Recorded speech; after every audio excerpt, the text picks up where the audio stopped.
What is up, guys? Zach Ginn here, and in today's video, I'm going to be breaking down the unknown trait behind wholesaling real estate success.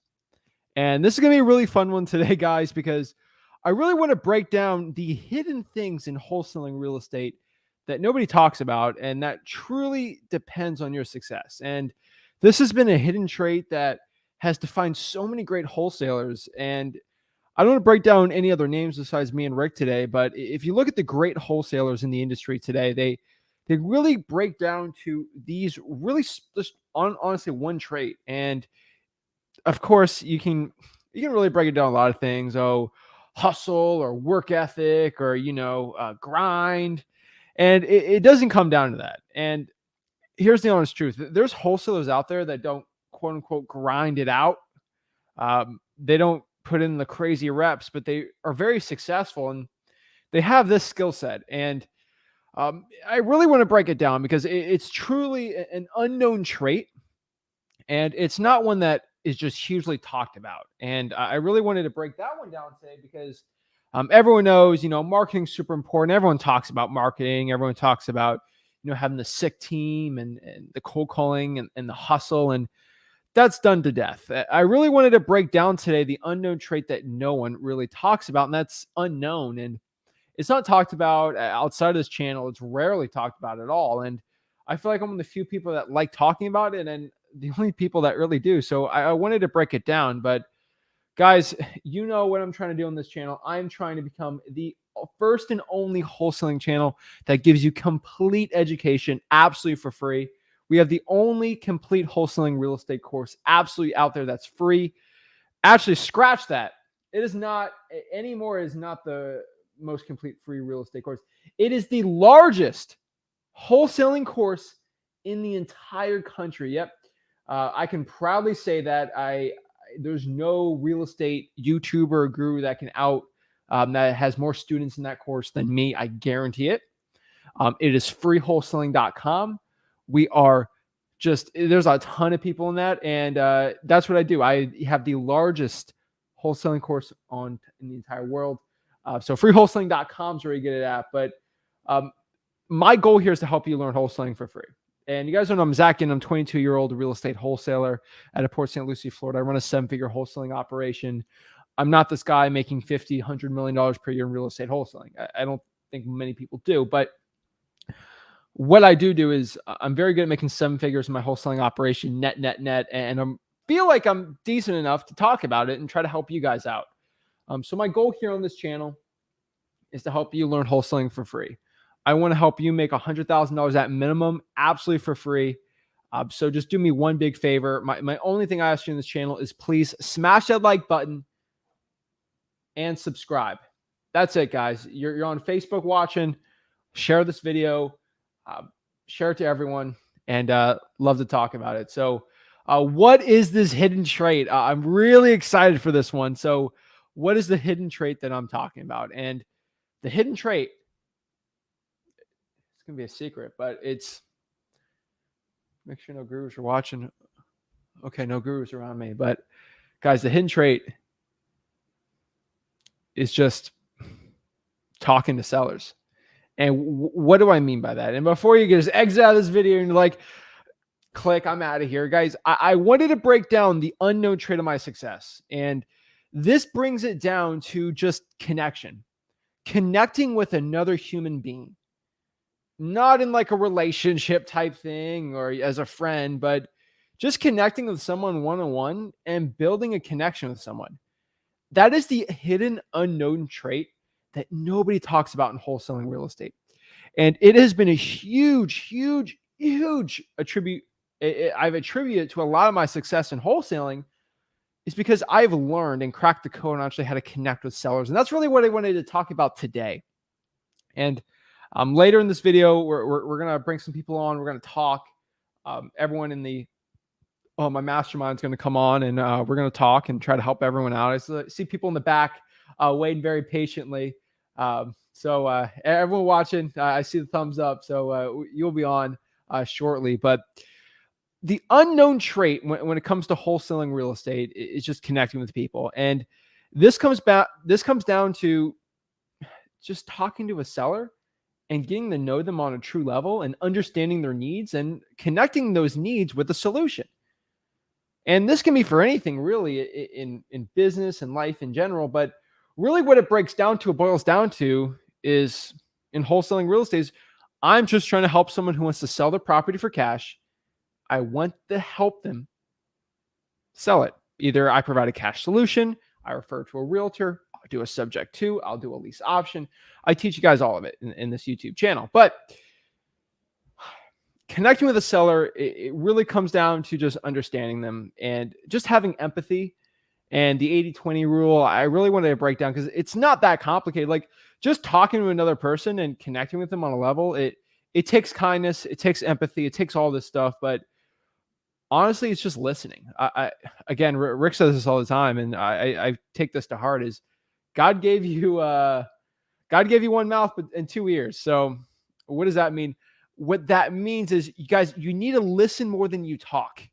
When it comes to talking to your motivated sellers, this is another trait that it's not said, but when you see all of the biggest wholesalers out there, the best ones making 7 figures a year, and they get behind a phone call, what do? And they don't really teach us too much, but it's not do what I say. It's look what I do.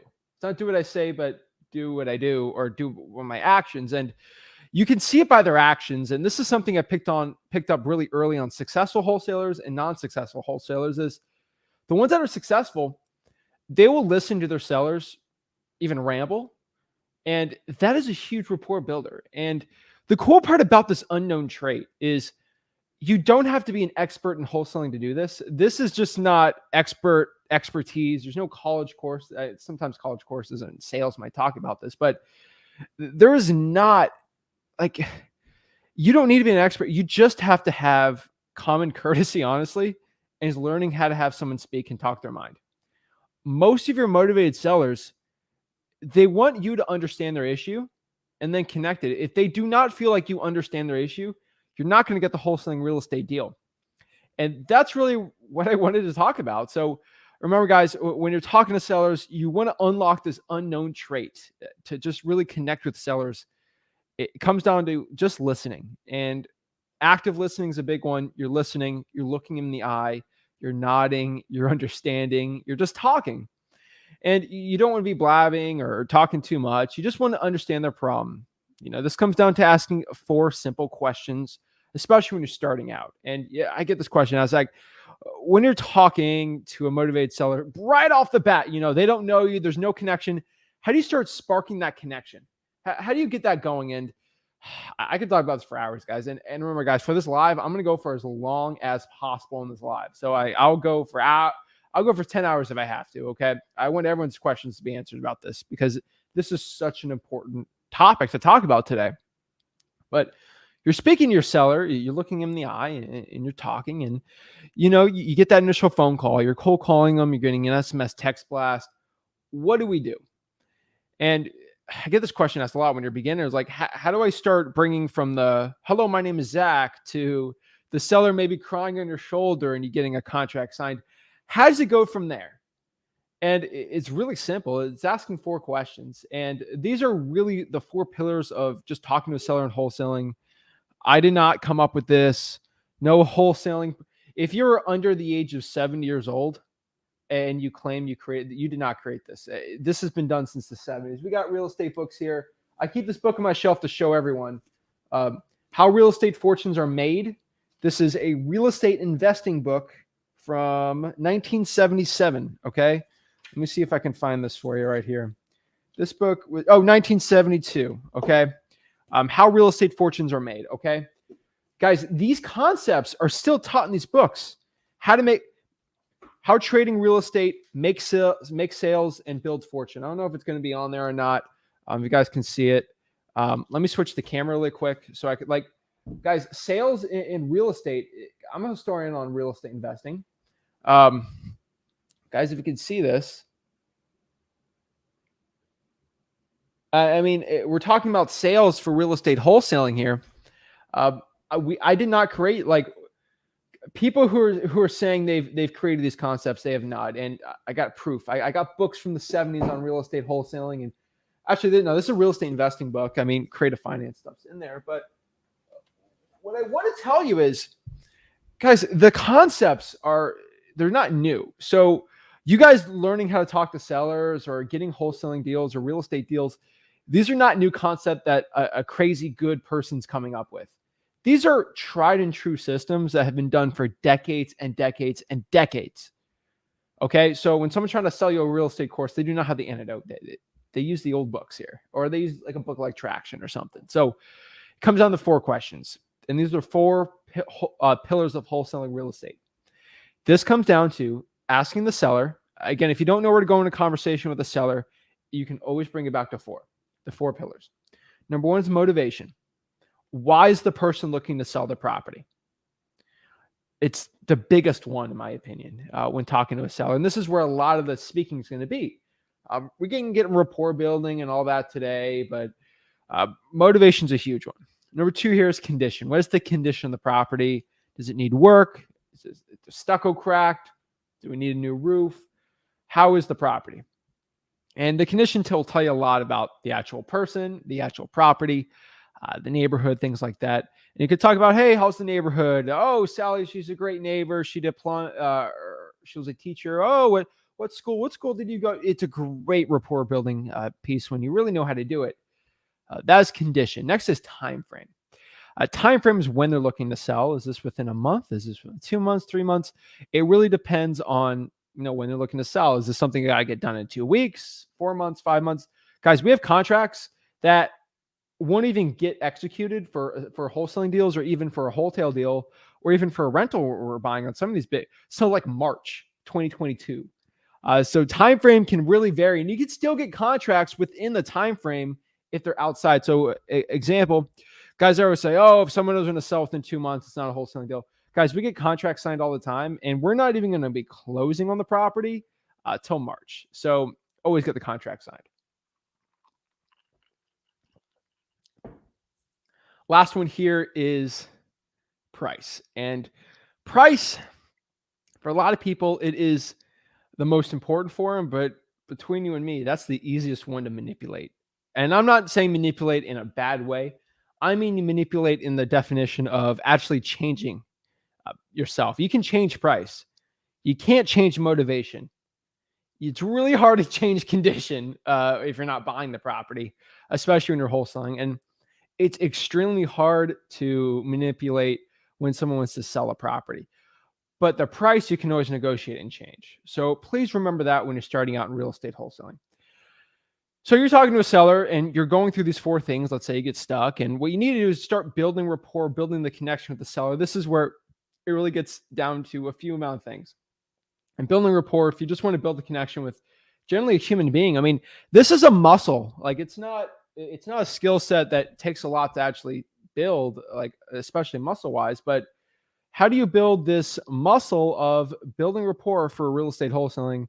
I use the Ford method, FORD, family, occupation, recreation, and dreams. F, talk about their family, uncles, brothers, sisters, kids, dogs, cats, whatever. O, occupation, what they do for a living.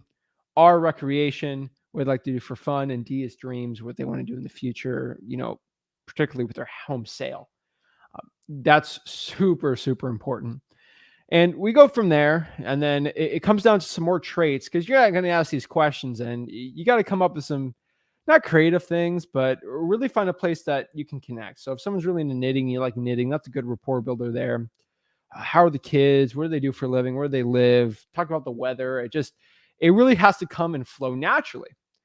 And another thing I found with great traits with connecting with the seller has just come down to honestly 2 things. And when it comes to building rapport with the seller, it comes down to kindness and it comes down to empathy.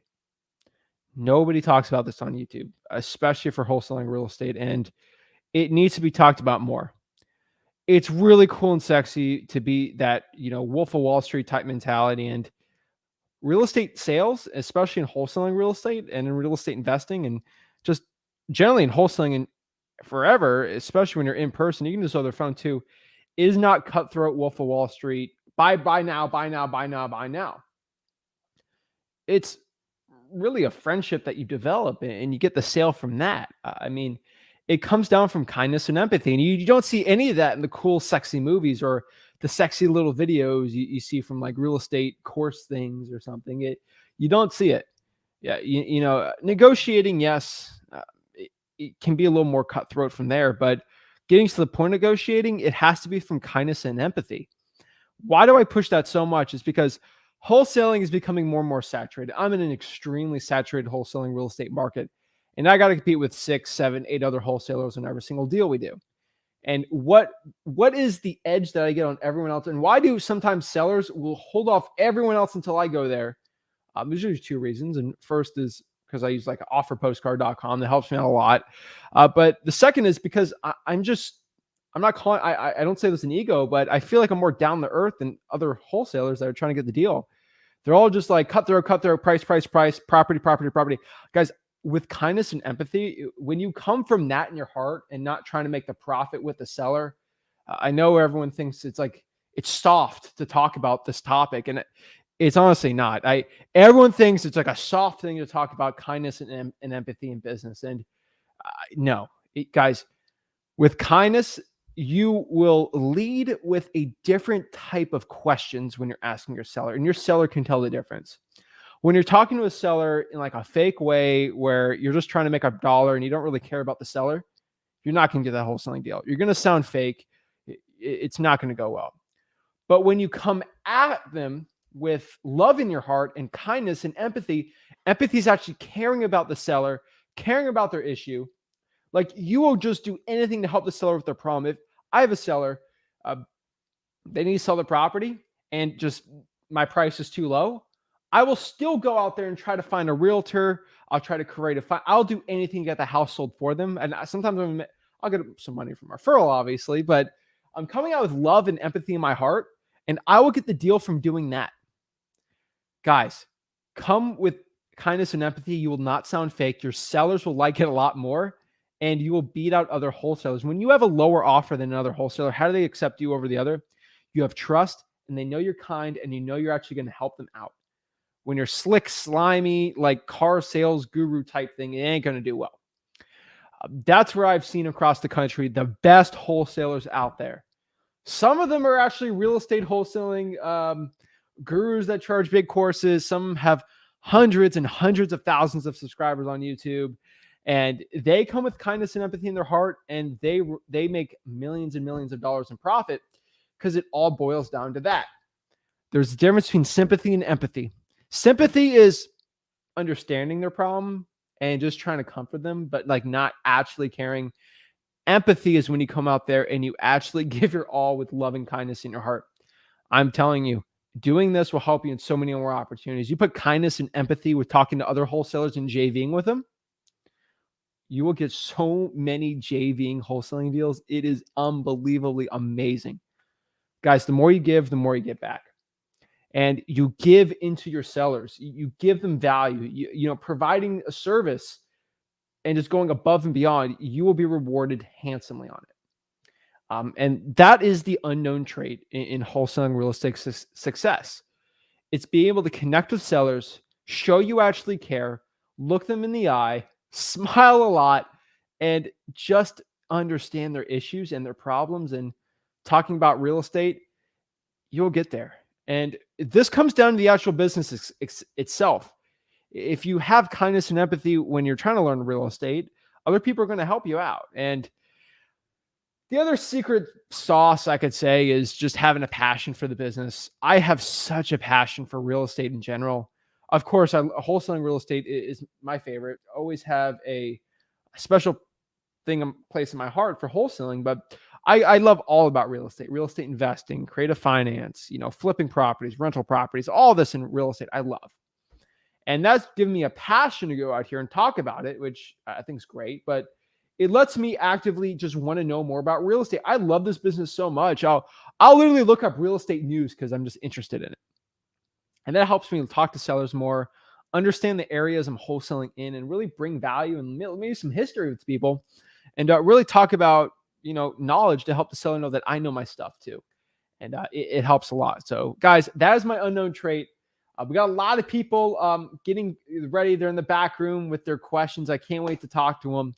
I'm going to answer all their questions. If everyone wants to talk to me for 2 hours on each one, I'll talk to them for 2 hours. I do not care. I want to give as much value as I can today. So let's see what questions we got on the comments, and we'll bring some people on here for a part of the Wholesaling House for Real Mastermind. But we got Josh here.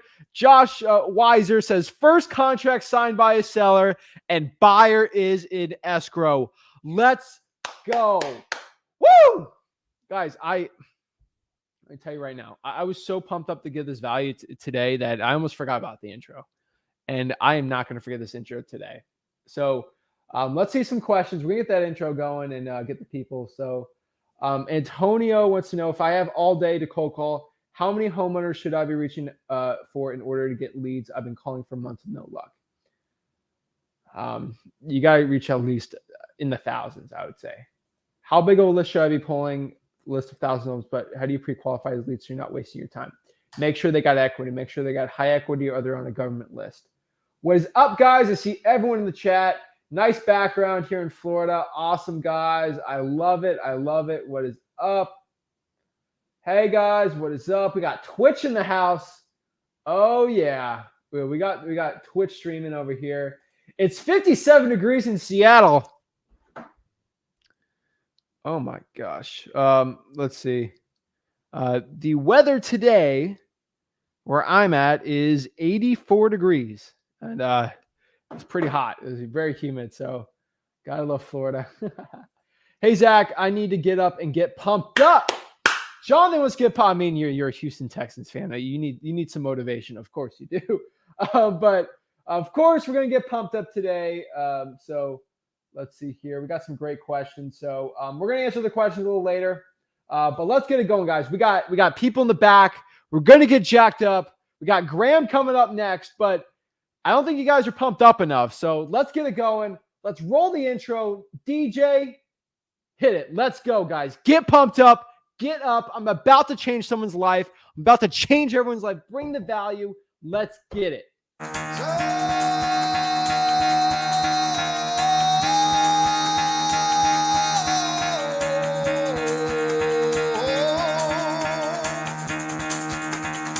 Get the fuck out of bed, bitch. Go.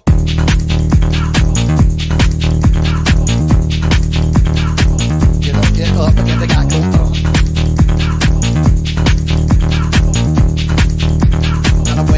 Time to wake up, bitch. Get up. Get up. Get up.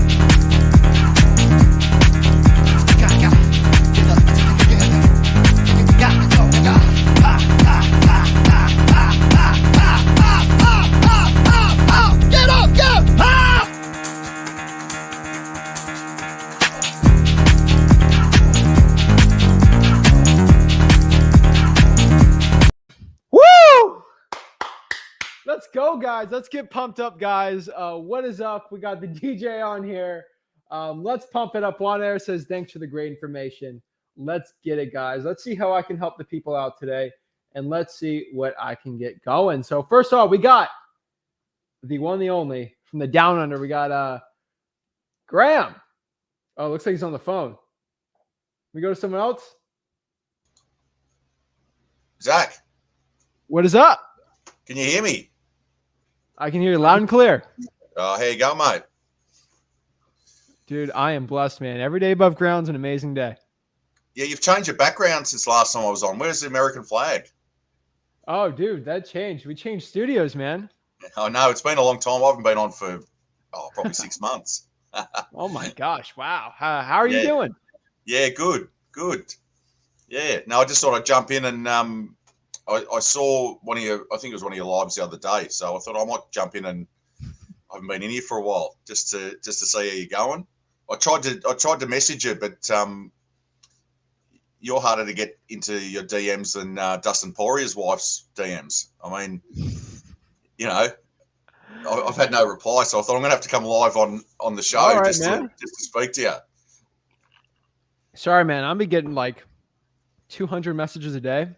Yeah, I can And it's imagine. getting a little hard to get a hold of them. And our business is kind of blowing up a little more than usual, the house flipping. So sorry about that. I mean, I'm trying to get to as many messages as I can, but I'll do 50 in a day, and then I'm 150 more in the holes every single day. So it's getting tougher, but I'm working on it. Yeah, I've actually been. I hope you don't mind, but sharing your course website with a few new people that I know. So getting It's it out free, there man. for you. I Getting it out there appreciate it. for Thanks, you. Graham.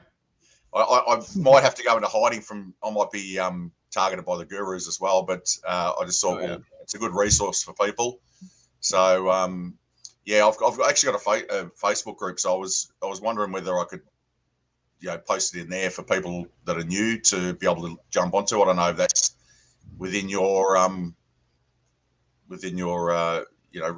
your boundaries, but I was going to just put it in there and just say, look, any newbies, jump on here. And yeah, I thought being a foundational member with Zach from the early days, I thought you'd be able to help me out there. Yeah, man. What's your group called?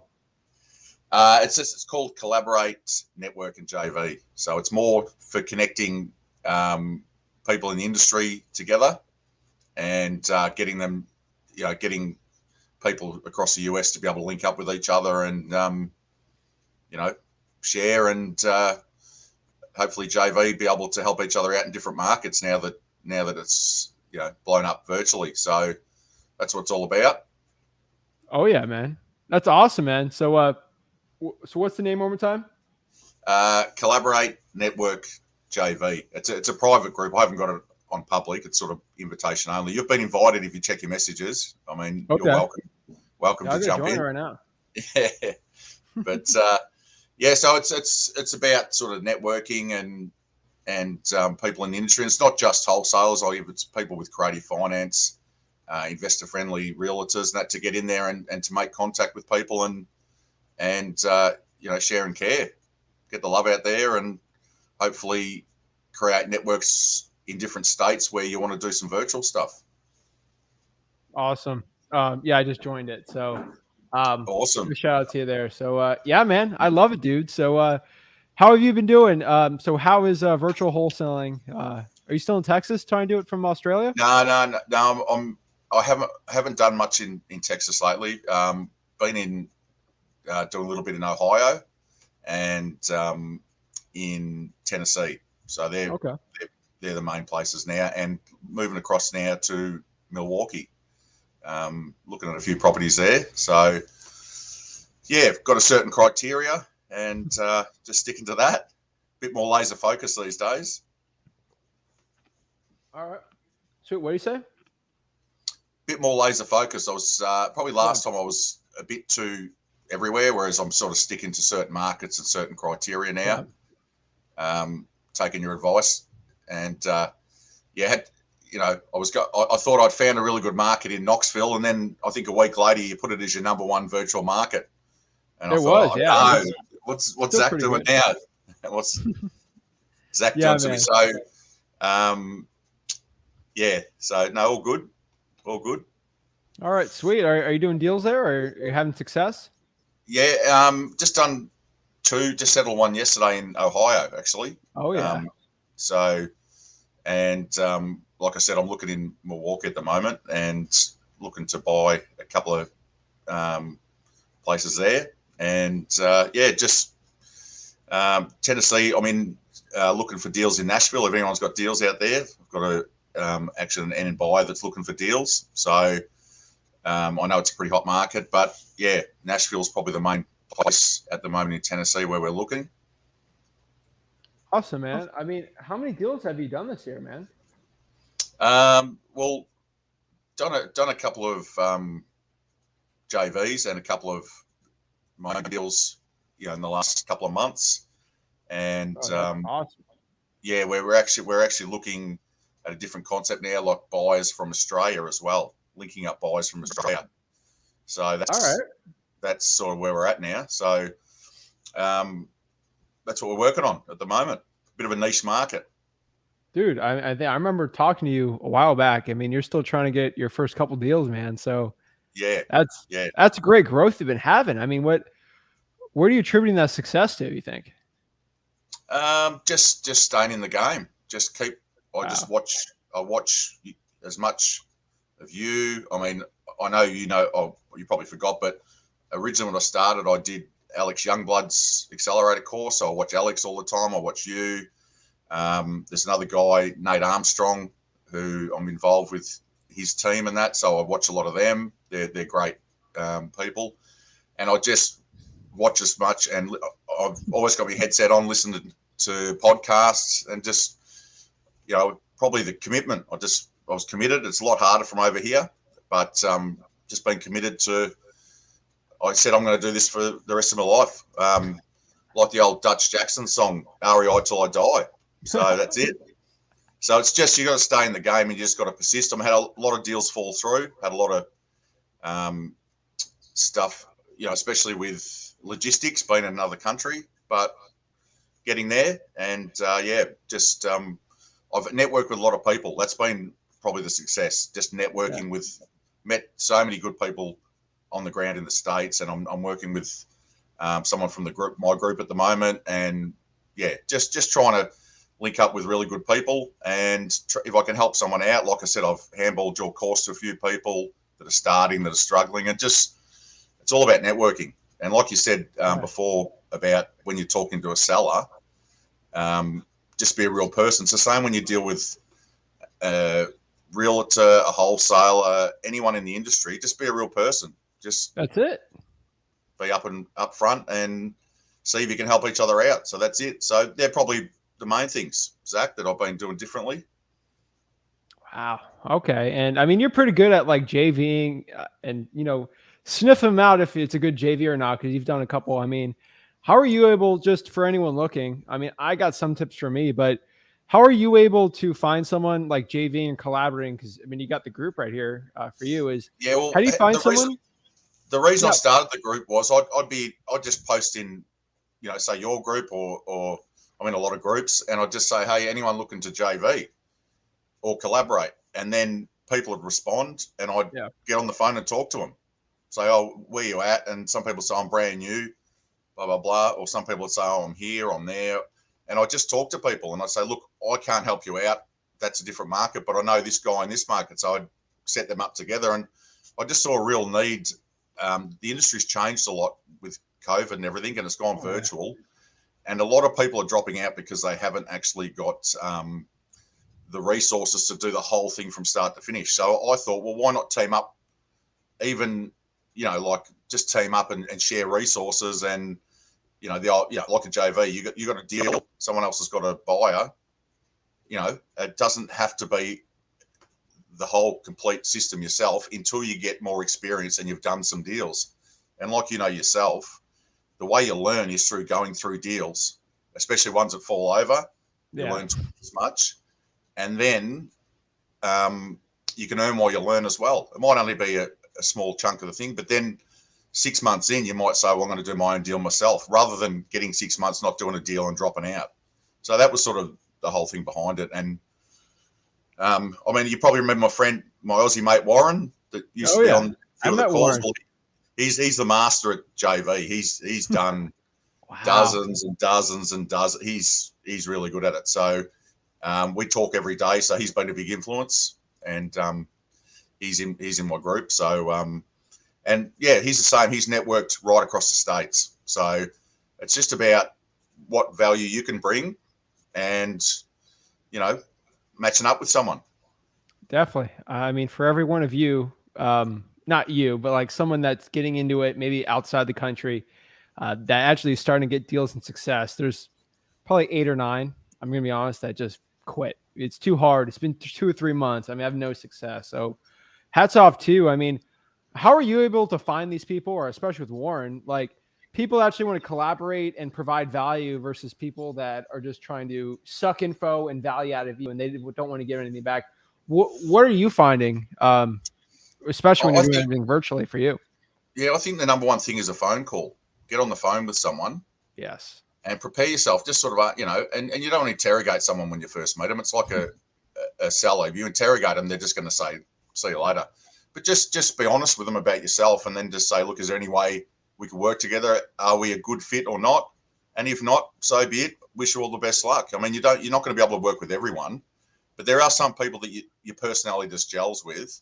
Yeah. And even that, you can start the process and then it doesn't work. Something happens, but it's just trial and error. It's just like text blasting. I mean, you got to send tens of thousands of texts out to get a deal sometimes. Yeah. Well, it's the same thing when you are trying to connect with people. You might have to go through a lot of people. A lot of people don't return your call.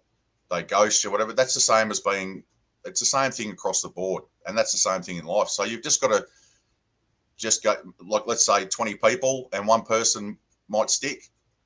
And then you just build up people that have got the same values and the same stuff as you. And then it sticks and then you go from there. So, I mean, you know yourself, Zach, you've been, you have contact with a lot of people. You just sort of, when you talk to people, you click or you don't. It's just as simple as that. And that doesn't mean that if you don't click with someone, they can click with someone else. And that's just the way it is. And, so I just did that. I spent months on the phone just talking to people. And then I realized there's a real need in the market for this, for people to be linked up, because it's gone virtual now and it's never going to go back to the old way. It's never going to go back, not with all the technology now. So there's people, I've got an international group and there's people in Israel, there's people in Europe, there's people all over the world that are doing this now in the States virtually.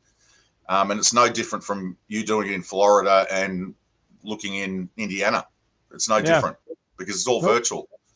And a lot of these people have got really good people on the ground, and they use these people on the ground to JV. They JV. They say, look, I can get the deal virtually.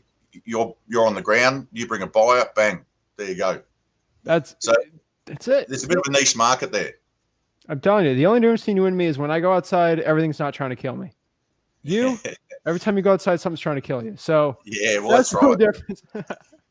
Well, I had a porcupine and an echidna on my deck the other day.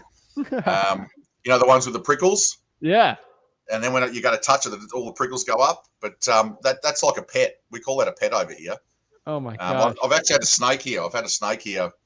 I'm down near the beach. I've had a snake here. So, I mean, there's a lot of things over here that want to kill you, especially when you get up to the top of the country. A lot of crocodiles, sharks, all that sort of stuff. But it's no different than the wholesale world.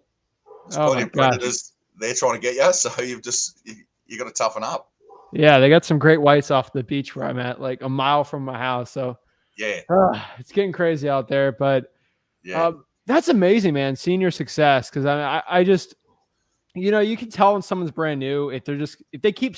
It's not even knowing if like you're good at talking to sellers. Like when I was talking to you, I knew you were going to do good. Like starting out with the Zooms, is because you were on those Zooms every single week starting out because you were trying to get better.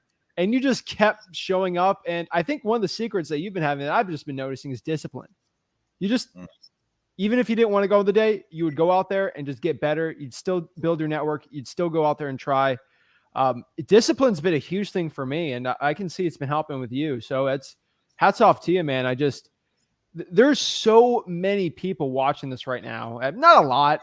But a good amount. I mean, at least 5% I've seen from my statistics on the YouTube channel that are outside the United States trying to learn wholesaling real estate.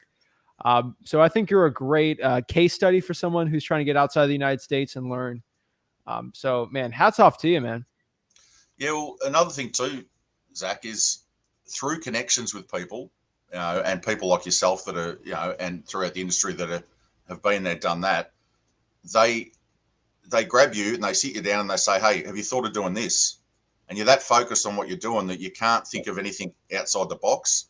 And this niche that I'm and my wife are getting into now with Australian buyers and that come from someone that was a contact in Tennessee. They said, why don't you look, why don't you do that? And I thought, I've never thought of that. I mean, Warren and I did talk about it early days, but we were too busy trying to find buyers in the States. So, the people that are in Israel are probably looking to do the same thing. If they can get people that have got deals in America and team up with them, that gives people in America another option of a seller. I mean, an international seller, international investor. So, do you know what I mean? Like it just opens up more doors. So once again, if you contact and you make contact with more people, and you got to put yourself out there, and it can be a bit scary. It's like talking to a seller the first time. You freak out and you want to hang up, but you get better at it. And through these contacts, you meet great people, and then they give you better ideas because they're further down the track than you. So I've just been, really blessed to have really good, just meet some fantastic people, and that was because I got a feeling that they were good people, and I just pursued it. And that's the way I'm heading now. It's all about relationships with me. Is if I can make more relationships and if I can help more people, well, then it's win-win. So I'd like to thank you and your dad. You and your dad have been a huge influence from the start with all the content. I mentioned a few other people before that have helped me out, and a lot of content. And just everyone that puts free content out there and helps people. But the secret is you've got to put the time in. You've got to watch the content, listen to the content. And I just had a thing recently. I've got your dad will laugh at this, Rick will laugh at this. I remember he did a video a long time ago about the importance of a title office. We've just closed a deal that took about 5 weeks to close because we went with a title office. It wasn't our title office, and everything that your dad said was going to happen happened. So I've shared that video with a lot of people that said this is one of the most crucial things. So the content's there, but you've got to listen to the content, and you've got to spend the time. Instead of watching TV or listening to music in your car, put the headphones on and listen to a live or a podcast. And that's what Warren and I do. We're always listening. We're in another country, so we listen to you guys full time. Like all the content that comes out, we have to surround ourselves with it because over here you just haven't got it. It's just not around. So you'd soon drop off if you didn't listen to all the stuff all the time. So but thanks for having us on, Zach, and having a chat. I won't take up too much time if there's other people that want to jump on and have a bit of a chat, but I just sort of touch base with you after a while and see how you're going. And it's a lot's changed. You've got a different backdrop, new studio. Oh yeah, it's a TV, man. It changes every time. So we'll your hair's getting a bit longer. You're going to grow your hair out, are you? You're going turning hippie.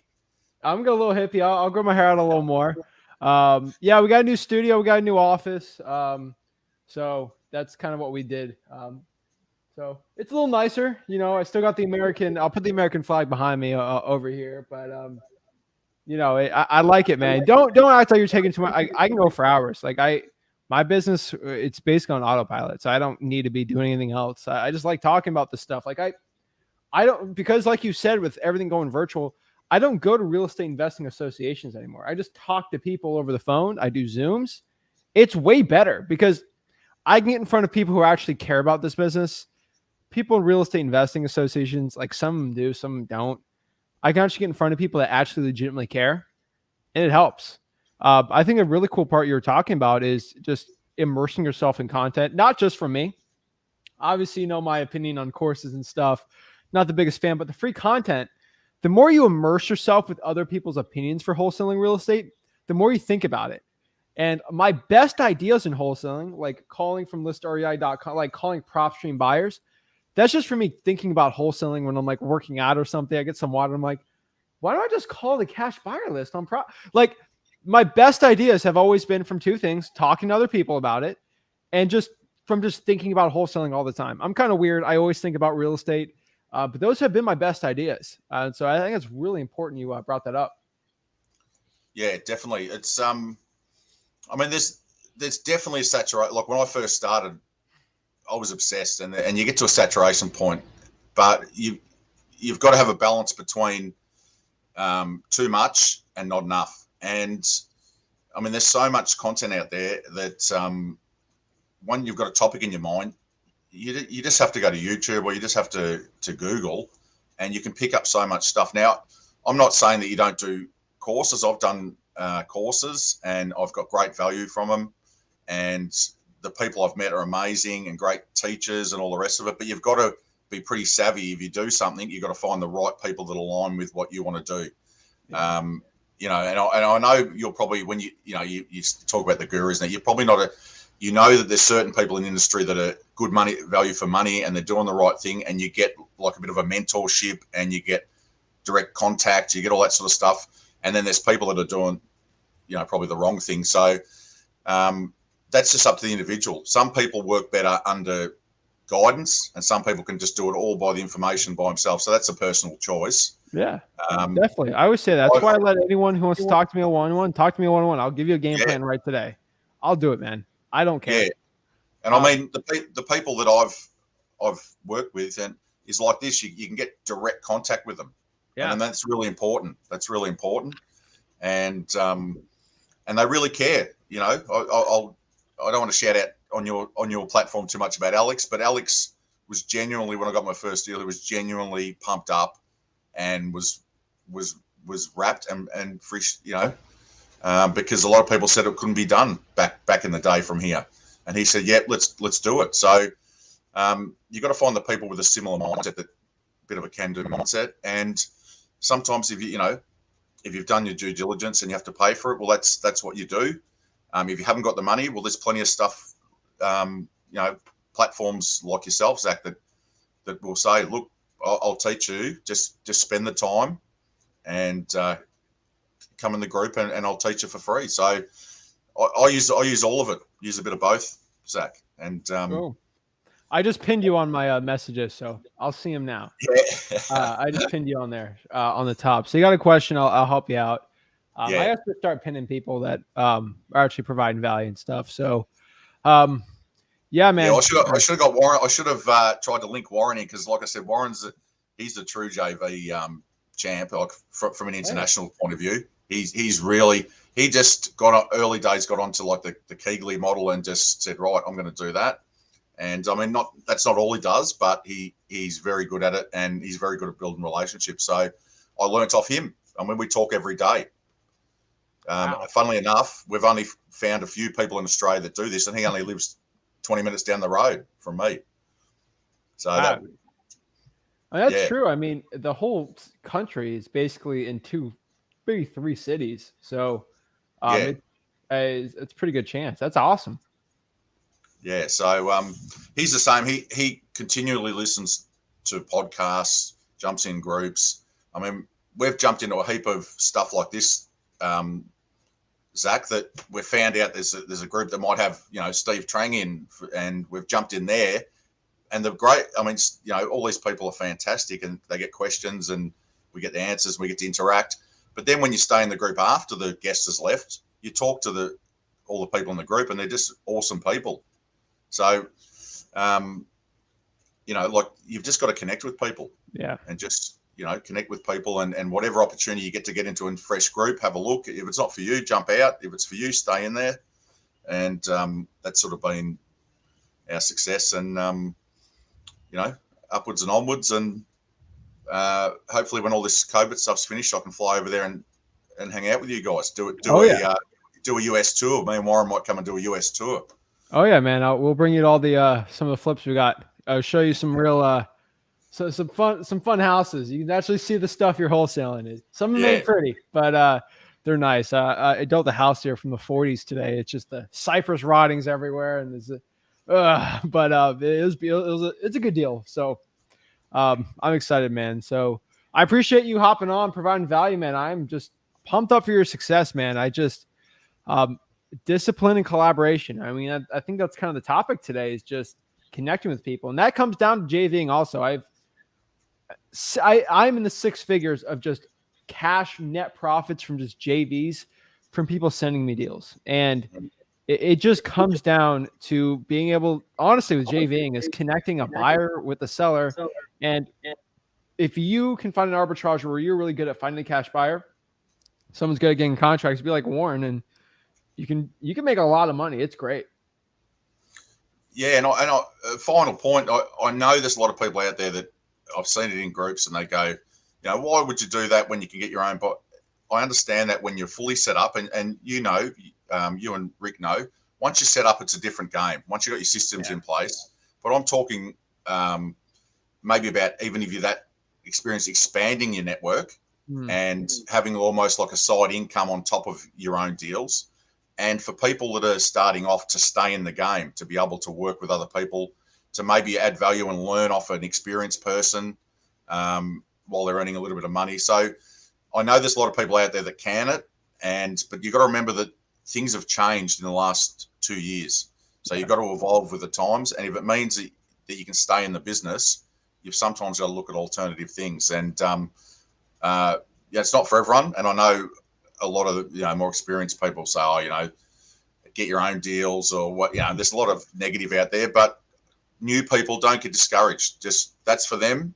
You follow what you've got to do, and if you've got to do whatever you've got to do to stay in the game, you stay in the game, and don't drop out because like I said, Warren and I have been over here for 2 years now, and we've had our ups and downs, and you just got to stay in the game.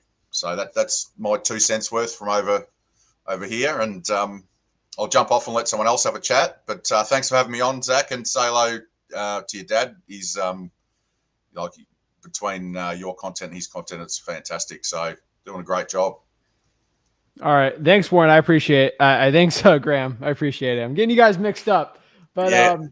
Man, I've seen you since the beginning in your journey, and it's awesome seeing your growth. And I can't wait to see your growth in the future. So it's going to be even more insane. So yeah, can't wait, man. I appreciate it. No, I'll try and jump in more often. I'll try and jump in once a month. I've just been super busy. I've been doing a rehab over here as well. So I've been up all night and all day. So I've been super busy, but I'll try and jump in once a month. And I quite often jump into your Facebook lives and just listen while I've got my headphones on. So look, I appreciate this group, and hopefully, it just keeps growing, and you can teach more people, Zach. That's the goal, man. I appreciate you, man. Thank you. The link's on there every week. Take it easy. And when you come over here, you've got free to Victoria, to Melbourne. I'll show you around. You've got free accommodation. All right. You are Rick. Awesome, man. I appreciate it. I'll go fishing over there. Get some other marlin. I love it, man. Take you fishing and surfing. I love it, man. Thanks, man. I appreciate it. Thanks, Zach. All right, keep it up. Bye. Awesome, man. Guys, come on.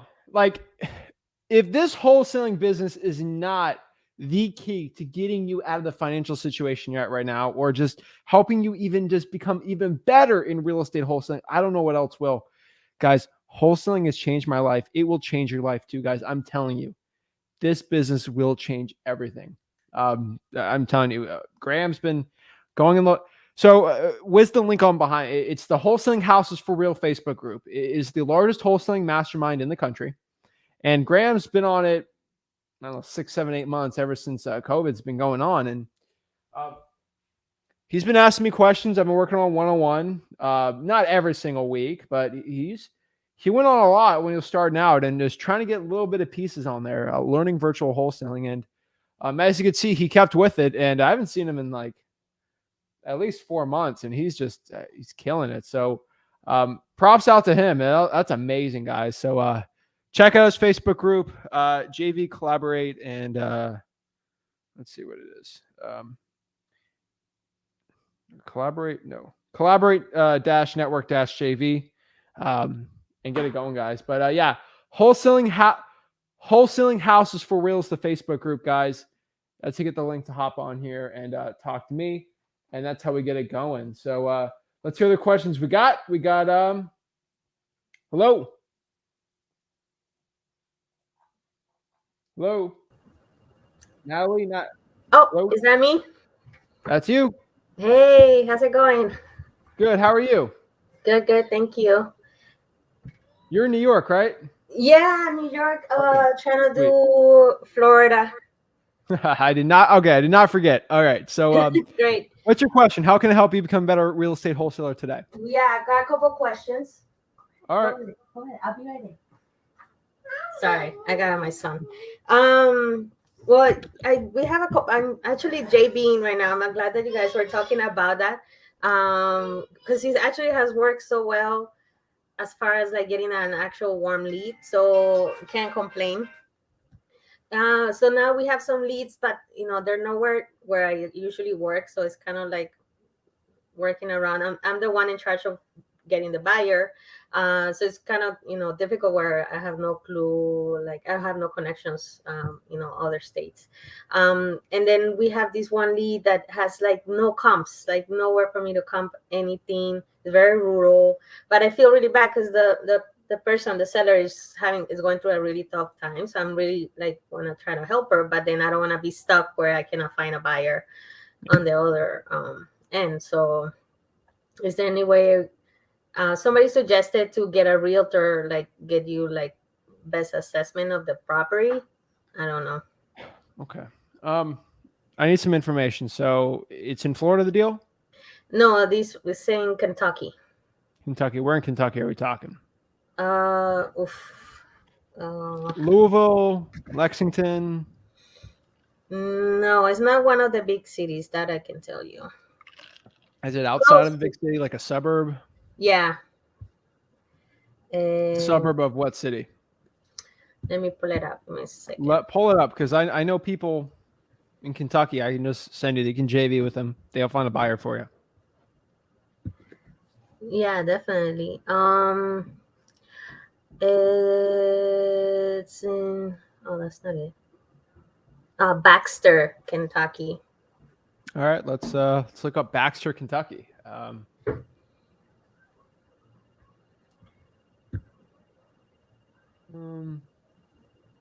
Baxter is in Harlan County, Kentucky. Let me just pull it up.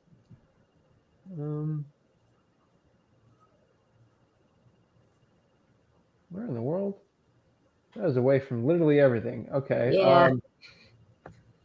Yeah.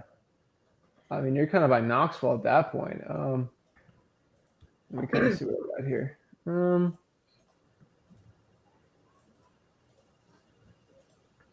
Yeah, you're pretty far.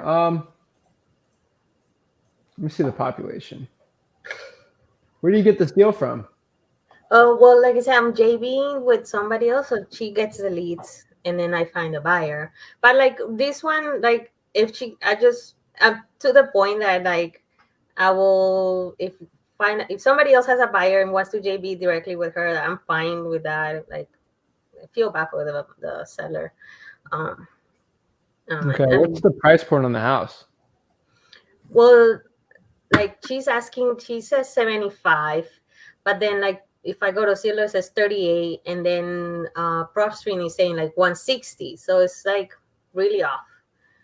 It's kind of really okay.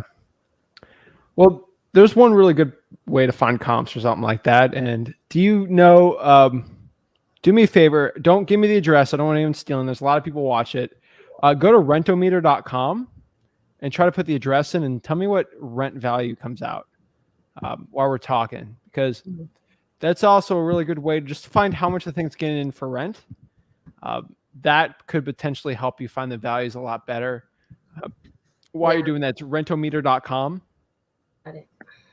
And put the address in there. Don't tell me the address because I don't want anyone stealing your deal here. But Rentometer is a great one. I can tell you right now. So the point of me saying that is you can find cash flow comps. And cash flow comps is basically, you can basically run a rough formula on the cash flow on the property and finding the value from it. So let's say we figure out the property at most will rent for $1,000 per month.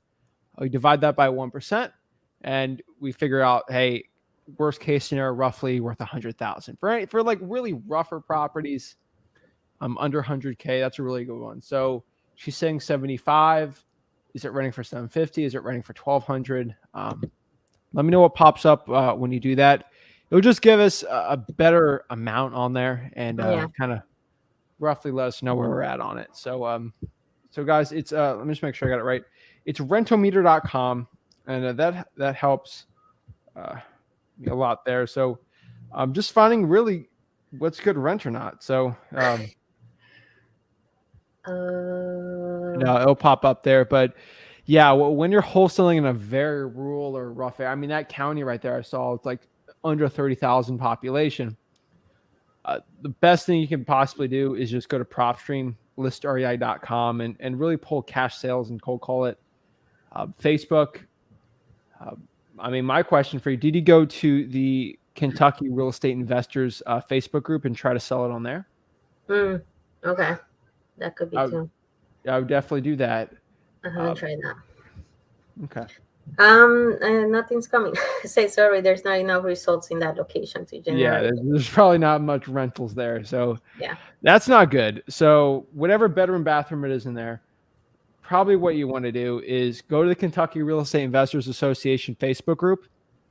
Do not give the address or even the city. It's in Harlan County or Herlin. I just get the right county. Hey, I have a 3-2 or whatever in Herlin County. Who wants to JV on this deal? Great deal or something if it's a great deal. Someone in that area could help you out, probably in southeastern Kentucky. JV from there and get a deal. I mean, that's Facebook would be the most powerful way to do it. And that probably what I'd do. Or I would just start finding cash sales on listrai.com. Yeah, I'm gonna look back into that and see if I can find anything else.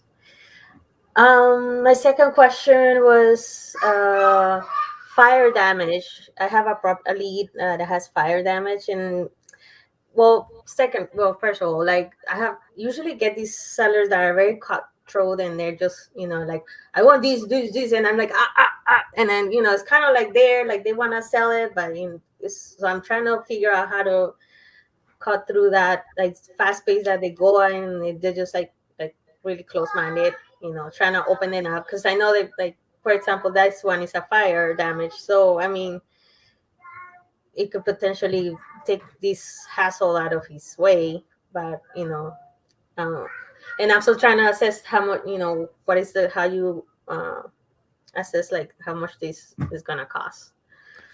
Yeah. So with a fire damage property, it's not someone has to give the property away, but someone has to be willing to sell it.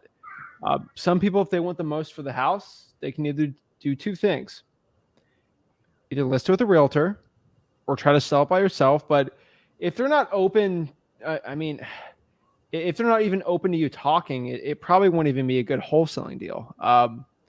And that's honestly what I've seen. So my best recommendation for you is with sellers like that, I cut to the point. Hey, did you go through the 4 pillars with them when you're doing it?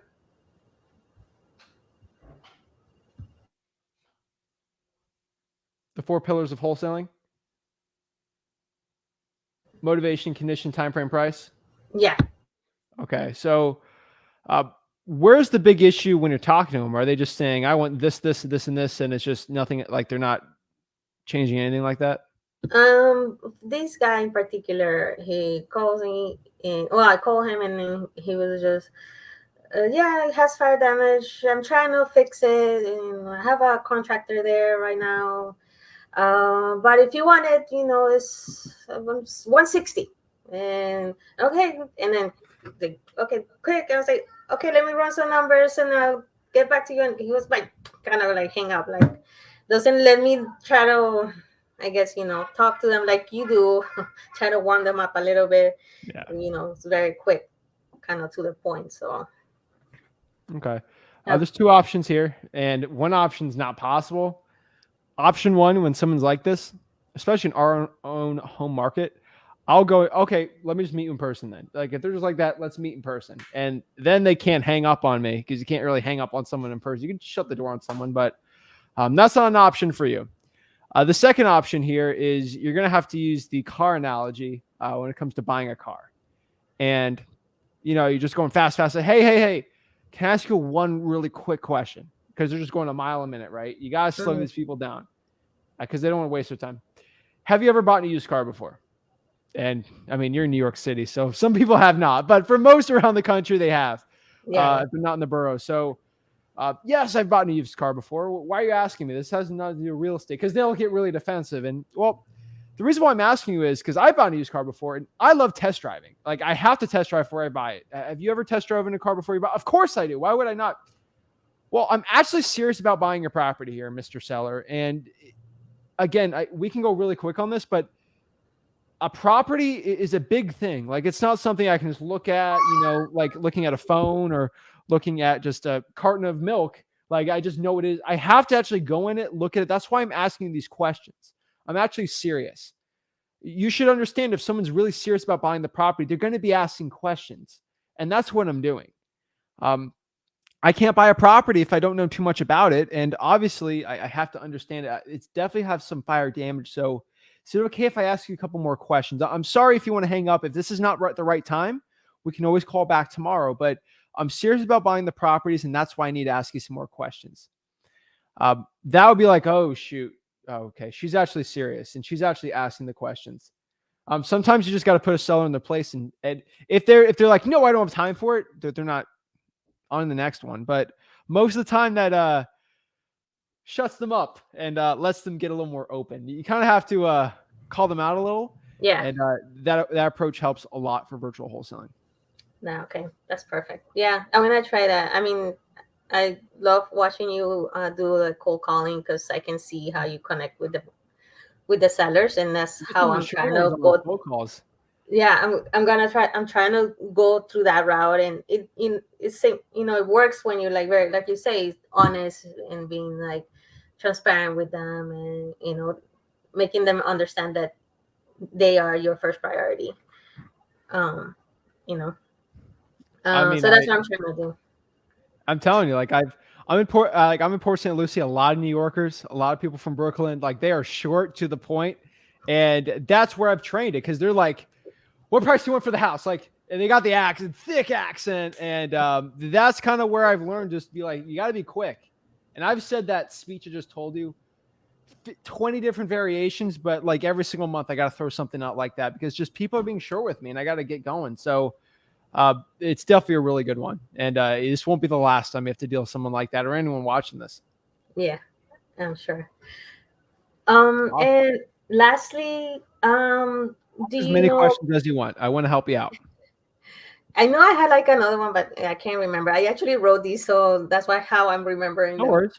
And last Take your one, I'm looking into Jacksonville because it seems like it's kind of hot in there. So just like when I have like spare time, do you know by any chance what's there like an average rental cost there, like per square foot? So you do have like an average. Yeah, I'll pop it up for you. Just to kind of do some analysis on it. So, really, Jacksonville's. I'm gonna be honest with you. It's a really weird market, and I don't recommend you do Jacksonville. I think you should do Duval County, which is the county of Jacksonville. Duval County, you'll have a lot better results. Really? Okay. Or just doing the county of. So let's see what the median price point is. Median.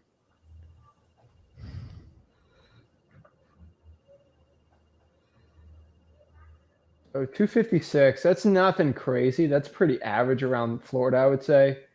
My market's basically like that, 256. So as you can see, it's popped up, but 256. So you really, for most deals, you want to be under that number.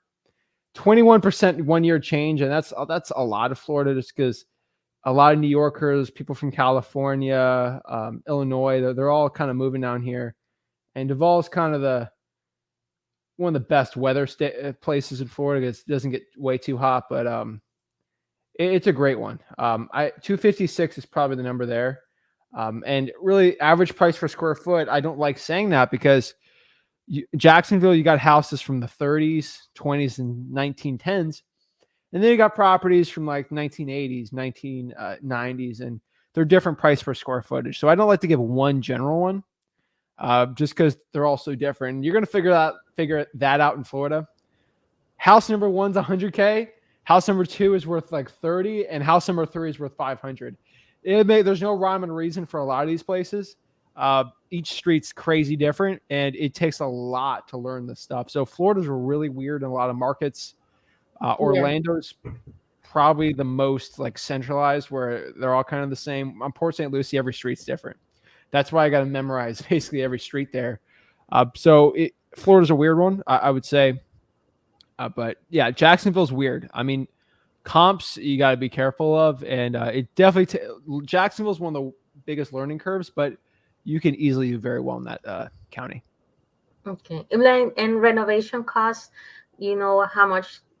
Because I know I have an average for for Orlando, but I don't know what it is if it changes too much as you go up. Or Yeah, I'm gonna ask you a quick question. Do you have a PropStream? Do you have PropStream? All right, your volume's not working. sorry, I put myself in mute. Yes, I do. Yes, you do. I want you to let me pull it up for you. I'm gonna try to find it here. Let's see. Let me try to find it. Just give me a second. Let's see. Just pull it up here.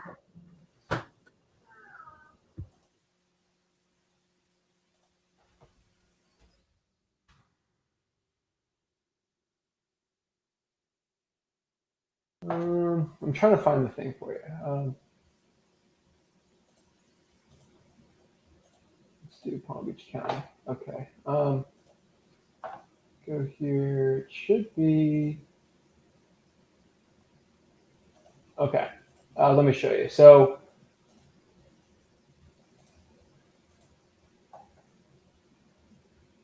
give me a second.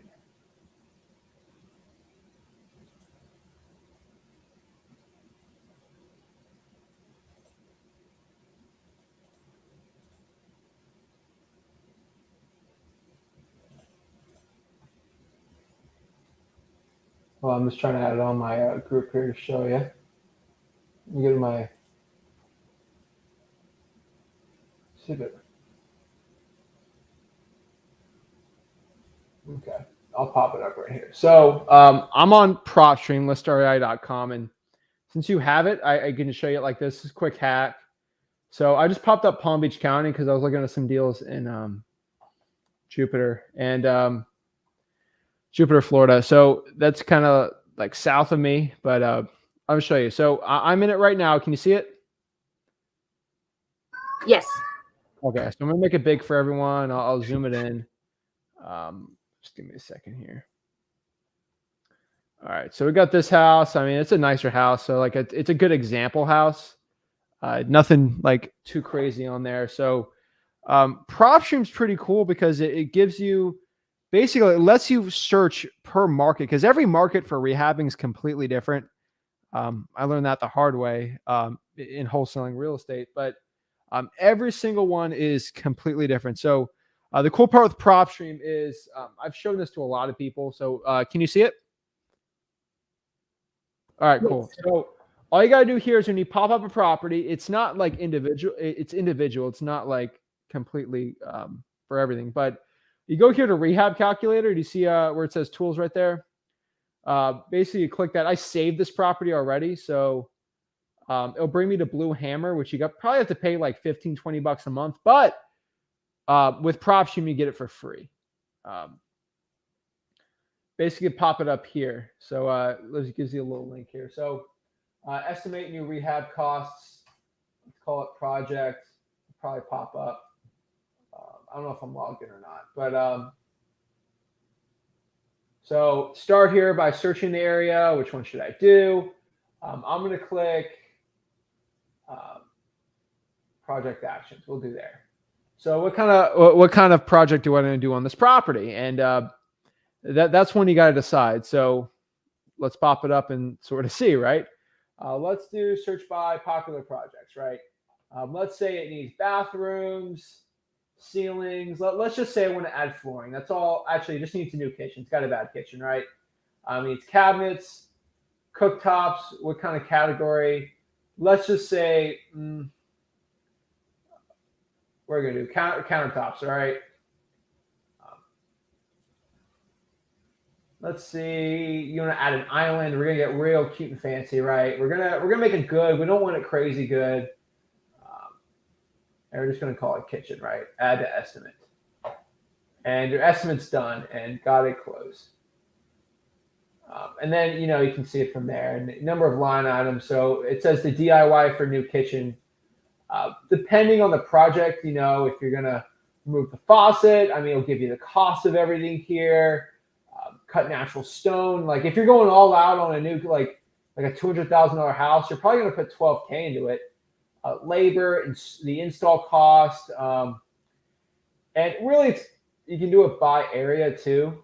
So, I mean, you can calculate the measurements, area notes. You can really get all cute and fancy with it. But you can definitely do your own project on there. You can search other popular items, but Blue Hammer is really good. It's a little pricier, not the service, but on like actual comps and stuff of like a new kitchen. A new kitchen would probably be 15, 12 to 15, and probably 10, honestly.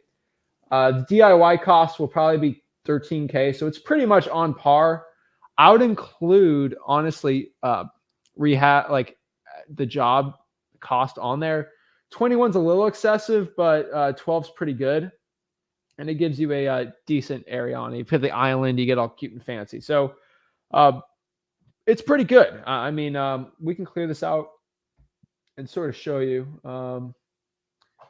I mean, let's see. I mean, we can cut out like the island stuff. It'll probably save you $4,000. So I mean, it's pretty good. So it's called Blue Hammer. All you really got to do on PropStream is click the rehab calculator, add that to your thing, and it'll work pretty well. So it's called Blue Hammer, but it's powerful. I love it. So that's how I do it. If you do in like New York City, that would probably be 30,000, honestly, because just where labor things are, in Milwaukee, it's probably gonna be a lot cheaper. So it's great. It does it by city, popular projects. You can really get in the nitty gritty of things on it.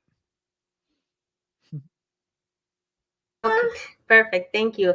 Yeah, I'm gonna look into that. I had seen it, but I wasn't sure if it was like free or what. So it's free with PropStream. It's probably $20 if you do it outside of it. So it's almost a quarter of the cost of PropStream. So it's great. You also have your own website on there too. PropStream lets you create your own website. Kind of like a lot of people call it like a carrot site. Carrot's like $100 a month, and PropStream lets you do it for free too. So a lot of really cool stuff PropStream's got.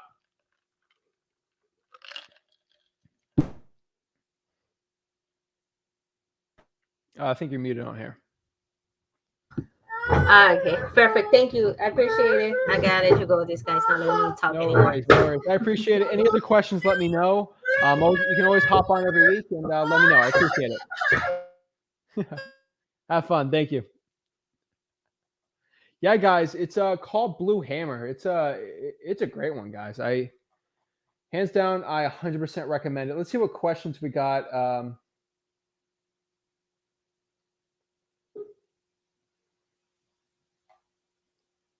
Let's see what we got here. What is up, guys? Got a lot of great comments. Lambo, Steve. No Lambo today. I ain't driving no Lambo. Let's see what other questions we got, and then we're going to hop on some more people in the chat here. Understanding them having empathy and just listening 100%. Let's see. Any other urgent questions here? Is up, guys. Thank you for the great info, of course. Abdul wants to know, can you wholesale while in college? I love it. Always smile. That's the goal, guys. Oh, guys, just in general, smile. It will help you so much more, guys. I mean, life is so amazing. Like, why not smile, right? We only get so much time on earth here. So let's see here. It's 90 degrees in Tampa. I love, oh my gosh. Welcome to how hot it gets outside. But LOL, this is new. Yeah, the intro is pretty cool. The song is directly correlated to my energy level. I love it. Everyone loves it. So pop it up, pop it up. So let's see. See other questions we got here. We got Brandon on here. Hey, how are you, dude? Dude, I am beyond blessed. I was in Fort Pierce today, checking out some more deals today. So oh my gosh, we got some insane ones going. But yeah, Fort Pierce, we're doing a couple deals today on there. So that was fun. Why is everything so old in Fort Pierce? Or oh my gosh, it's just everything's crazy. But yeah, I had a funny story. I'm going to do a video on one of the. I went on an appointment with some people today. So part training, but it was a first of many. But quick question before we get on to more people. Have you have been hustling? What's up, Caleb? Thank you so much for walking us through how to get the government list. We have most of the list. What should we do now? Cold call, text, door knock. What's the most efficient? I would say cold calling is the most efficient right now because it's just how much time you're putting into it versus the amount of leads you get a hold of. I mean, door knocking would be the best pound for pound, but you can't door knock 1,000 properties in a day. It's very hard to do. So that's awesome. We got Brandon saying, let's see, wait, trying to get in here. My dude is closing deals outside the U.S. Big props. I mean, Graham's killing it. So all props to him on there. So we got some people from England watching, everyone from the Philippines, Australia, guys. Flip with Rick, Zach Ginn YouTube channel. We are getting international, so I love it. I gotta get out the U.S. I mean, once they allow me to travel, I want to go hit all up because I mean I do business on. All I need is just bring a camera with me. I got my laptop. I can do my lives anywhere really. I'll do my lives just chilling. So let's see who else we got. How can I help somebody become a better wholesaler today? Nick.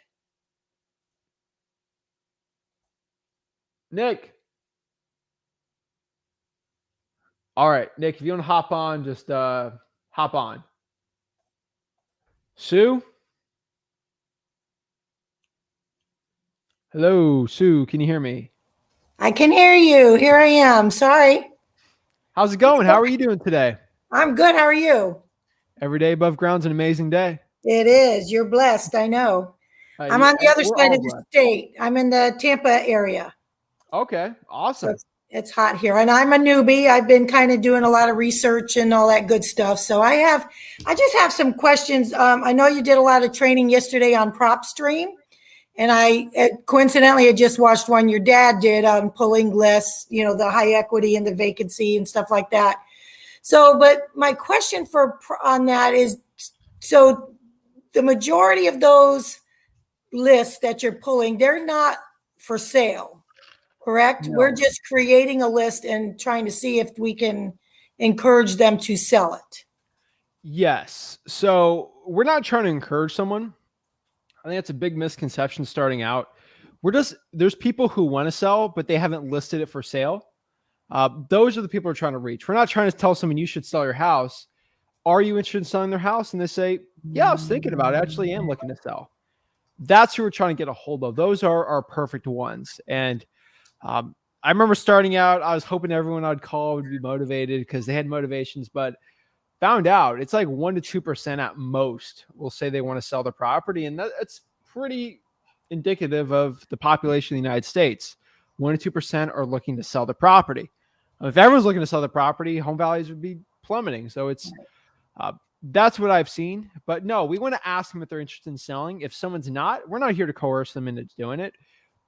If they want to, they can. If they don't, no big deal. Maybe if you're looking to sell in the future, you can go hit me up or do it. So it's not like regular sales where you're trying to tell someone they need it. I think one really big thing is like, hey, you need to drink Gatorade. No one needs Gatorade to survive, but Gatorade tastes amazing and it helps you out. It's great. You're kind of coercing someone to buy it. Buy the new iPhone. It's got a better camera. You got a regular phone. You don't need it. We're a little more different. I don't know how to describe it. It's not like a car because sometimes you coerce people to buy like a Tesla or something, but it's like buying a dishwasher. You're not going to be like, you should sell your dishwasher to buy it's like my dishwasher's broken. I need a new one. Are you looking to buy a new one? So that's the best analogy I could say what we do especially with high equity leads, because a lot of them are not going to want to sell. So is there a way to pull for sale by owner through PropStream, or do you just better luck with Zillow and Redfin? Zillow is probably the best one for sale by owner. I don't like Craigslist. I used to do it back in the day. It's just not the best. Okay. And Redfin is still one of those, or is Zillow still better? I use Realtor.com and Redfin for like more comps for free. Okay. Zillow has basically most of the for sale by owners. Okay, I read a comment from somebody earlier today that they were saying to get better comps, you need to go through the MLS. But if you're not a realtor, how do you pull that? PropStream's the best one. Realtor.com is probably the closest one to the MLS outside of PropStream for free. Okay. Zillow's good. It's a little harder I like Realtor.com is probably the best one. Okay. And then I noticed, well, I know PropStream has skip tracing as well, but a lot of people are using the batch leads more. Yeah. Are you finding that your quality is better, or why would you prefer to offer one that you get with PropStream? They're roughly the same cost. It really comes down uh, to the services. So I like PropStream for skip tracing. I think it's top three. I would say batch is just my favorite because you get 3 phone numbers. It's very accurate. I know where they're going from IDI and TLO. So they're giving credit bureau data. I can't guarantee with PropStream. Uh, I mean, just to be honest with you, completely frank, that I've just been using it. It's been working. So I've been doing that for a couple of years, and I'm not going to stop. I've tested PropStream. It's roughly the same, but it's cheaper for me to use batch, and it's basically the same data. At the end of the day, it's very similar. So not one's going to give you better success than the other. Again, my best analogy is buying a Home Depot hammer versus a Lowe's hammer. They're both hammers. It's just they're different brands. Well, I know with your subscription to PropStream, you get access to it. I know you have to pay, per number that you get back or whatever, but with the batch, that's a whole different monthly fee on top of, correct? Yeah. So that's why a lot of people, when they're not doing like high volume, they just do PropStream instead. So you really got to do your own cost analysis and see. So if you're like me and you're doing such a high volume, you get a good discount on batch. I'll probably use that. Or if I'm using lower volume, you do an SMS with them. I got the dialer. It's better to use with batch. But with PropStream, if I'm doing under 1,000 leads, I mean, PropStream would probably be the best one. Okay. And then I appreciate your time. I'm here all the time. I know I've been tagging on to you for several weeks now, watching. John McFarland from Bradenton told me about you. Awesome. So Thanks, he John. and I have been chatting a bunch, and he's been great help as well with me trying to get my handle on all this. Awesome. So I kind of have second guessed myself. Like I'll pull up like a for sale by owner through Zillow, and it looks like it's a good deal to me. And I know about the 1%. And so like there was one that was a 4.2, and they were listing it for 180, not listing it, but for sale by owner for 180. The Zestimates, I don't know if that's a good one to go through, was like 280. So, and this one actually was, it was a 4.2, and it would look like it had already been rehabbed.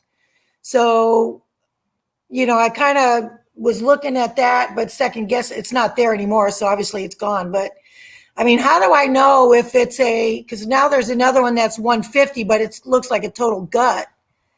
And the Zillow estimates are like 230, 240. So it's kind of, I second guess myself on, is this a good deal or not? So I can tell you the biggest thing right now. Have you gone through freewholesaling.com? I have been going through a lot of it. Yeah. So I want you to watch. I did a real deal example on there on a Zillow for sale by owner, and they had it listed. I don't know the exact numbers, for probably around 200 for sale by owner. And I go meet with them, and I walk out the contract for 150. It's not about the list price. It's about you talking to them, their motivation. Honestly, comes down to motivation. And their motivation was so high, they had it listed for so long, they couldn't sell because the price was way too high. And they were just done with it one day. And I walked out with a contract for 150, and I had made like $50,000 on the deal. It really comes down to the motivation. It's not even the price sometimes. That's why I say, especially in the beginning of this video, is price isn't everything. It's knowing about that motivation. And you can change the price. You can't change the motivation. So that's why I always ask what the motivation is, and especially the time frame and condition. Also, condition you kind of know with the for sale by owners, but it's all about building that slight connection and then going from there and finding the motivation and saying, "Hey, I can't do that 200 price, but could you potentially? Can we do something a little lower?" And negotiate from there. You might meet them in person sometimes, but you definitely got to get way bigger discounts on those, and it comes down from knowing their motivation. And it takes rapport, especially with the for sale by owner, and especially when you're cold calling. Right. So like the for sale by owners though, do you find that the chances of them actually answering the phone is better than doing the cold calling for the other list? Because I mean, they're trying to sell their house. I would think they would be more likely to pick up. It's way more likely. Okay. Because that's kind You of where can't I use the was dialer. wanting to start. And I'm that's sorry. you can't use the dialer you could for a for sale by owner. It just depends on what kind of marketing you're trying to do. But the chance of them answering the phone is a lot higher with a for sale by owner. Yeah. So, because I know like if I answer my phone and it's like dead air, I know it's a solicitor or something that's getting ready to pick up, and I usually just hang up. I don't even listen to. So do you find you get that with the dialers, that if they're dialing 3 or 4 numbers at a time and somebody answers the phone, do they hang up on you or? No, I mean, when we're cold calling, we make sure we say hello, and solicitors aren't like that. Hi, this is Johnson C. Wealth Solutions, or like, hey, this is Zach. Hey, is it a good time to talk? Like, I just talk like, hey, I'm just calling you. Like, I've known you for, we've been best friends for the 5 years, Sue.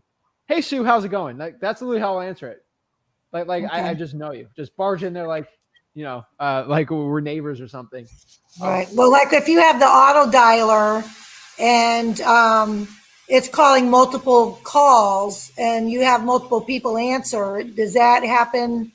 Like, is there like a hold dead air time while they're waiting to pick up? Yeah, if more than one answers, then most likely. Sorry, I'm boiling chicken.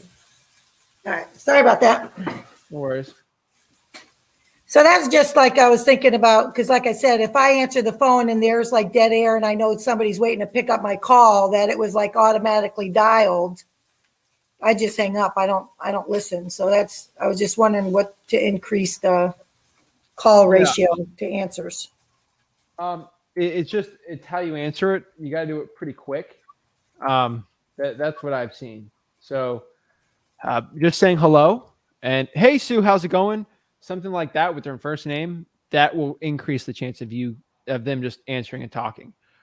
If you just sound like a regular human being, not like a fake robot salesperson, big chance you're going to get answered, because people are genuinely very curious.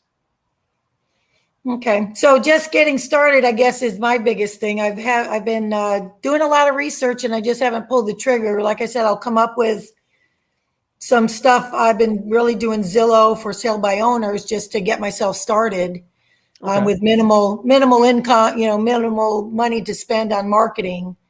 So that's kind of where I was looking at, but haven't actually made the phone calls yet. So I just, that was my biggest concern, was just if it looked like a, good property or not, if it was worth making a phone call. Yeah, I would say that's a pretty good Zillow for sale by owner with minimal marketing expense, probably the best one. You're going to be gaining the skills talking to sellers, so it's really important to do. I would also say I think reverse drawing for dollars and drawing for dollars would be a really good one also. That stuff is something. So obviously it seems like you watch my content, which is great. I truly appreciate it. You can listen to my content while you're driving around. Sometimes you sit down and you watch it. I do. Yeah, I'm car line for an hour and a half with the grandkids. So yeah, I pop it up and I listen to Zach while I'm driving. Car line's painful. Oh, it is. Carline is painful. I would oh my gosh. Almost 2 hours from picking up the youngest to picking up the next one. So it's like, oh my gosh. Have you taught them to like walk across the street or something? If it was across the street, one's 4 years old, so I don't want to walk. Oh, okay. No. All right. So, but so yes, I do listen. So tell me again, the one that to go back to listen to that you talked about. It'd be in freewholesaling.com. And it'd basically just be under real deals. Real deals. Right, break down real wholesaling deals and be it's just entitled like $50,000 for sale by owner deal.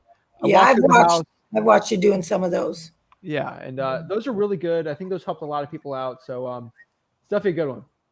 Okay. All right. I think that's it for me. I appreciate your time. Thank you. I appreciate your time. All right. Have a good day. Keep it up. Yeah, have fun in the car line. Oh, yeah. I'll be listening to you. All right. Keep it up. Thanks, Sue. All right. Bye-bye. Let's go. we're helping the people out today. I'm feeling motivated, guys. So we got so many more people on here who just need help, and I'm excited to bring value to them and to help them out today. So guys, like this video and subscribe, and let's keep it going. We got Kobe. All right, Kobe hopped on and then hopped off. Well, no big deal. Guys, we're not here to judge, guys. If you want to go on here, hop on. Guys, let me actually, one thing I want to tell you guys is I also put this on. I was getting low-key bullied in the chats yesterday that I did not have an official Discord. So I have an official Discord now. It's very long. I'm just going to be honest. I got to clean it up. I got to get like a Bitly or something for that. But go to Wholesaling Houses for Real on Facebook. Wholesaling Houses for Real on Facebook, the Facebook group. The link's in there though too. Just search Discord in the search and it'll pop up.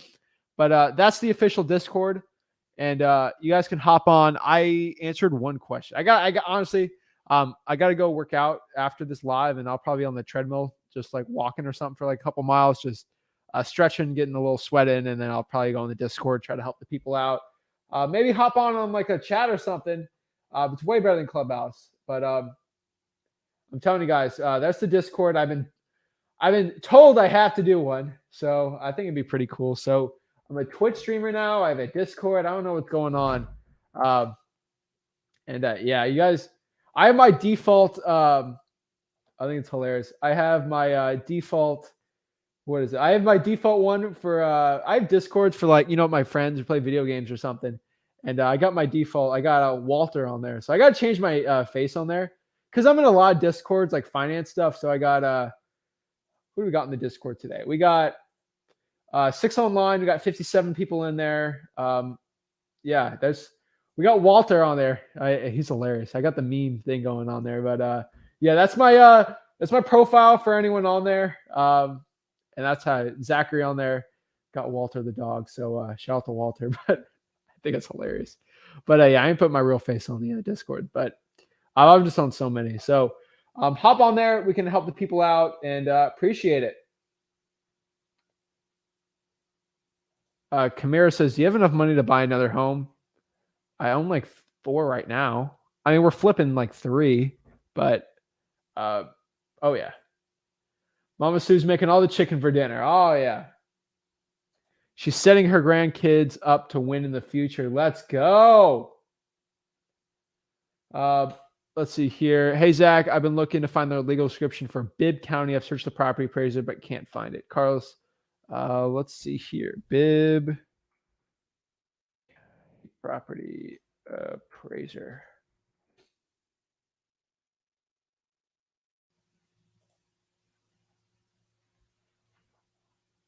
Property record cards. Green, close. Let me just search a house really quick for you. Let's see, where are we going here? I'm trying to find it for you guys.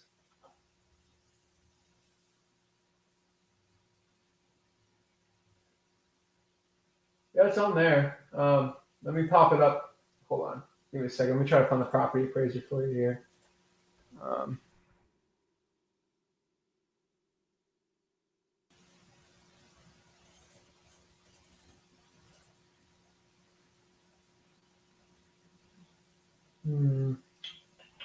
See if I found the deed on it. Where is it? Trying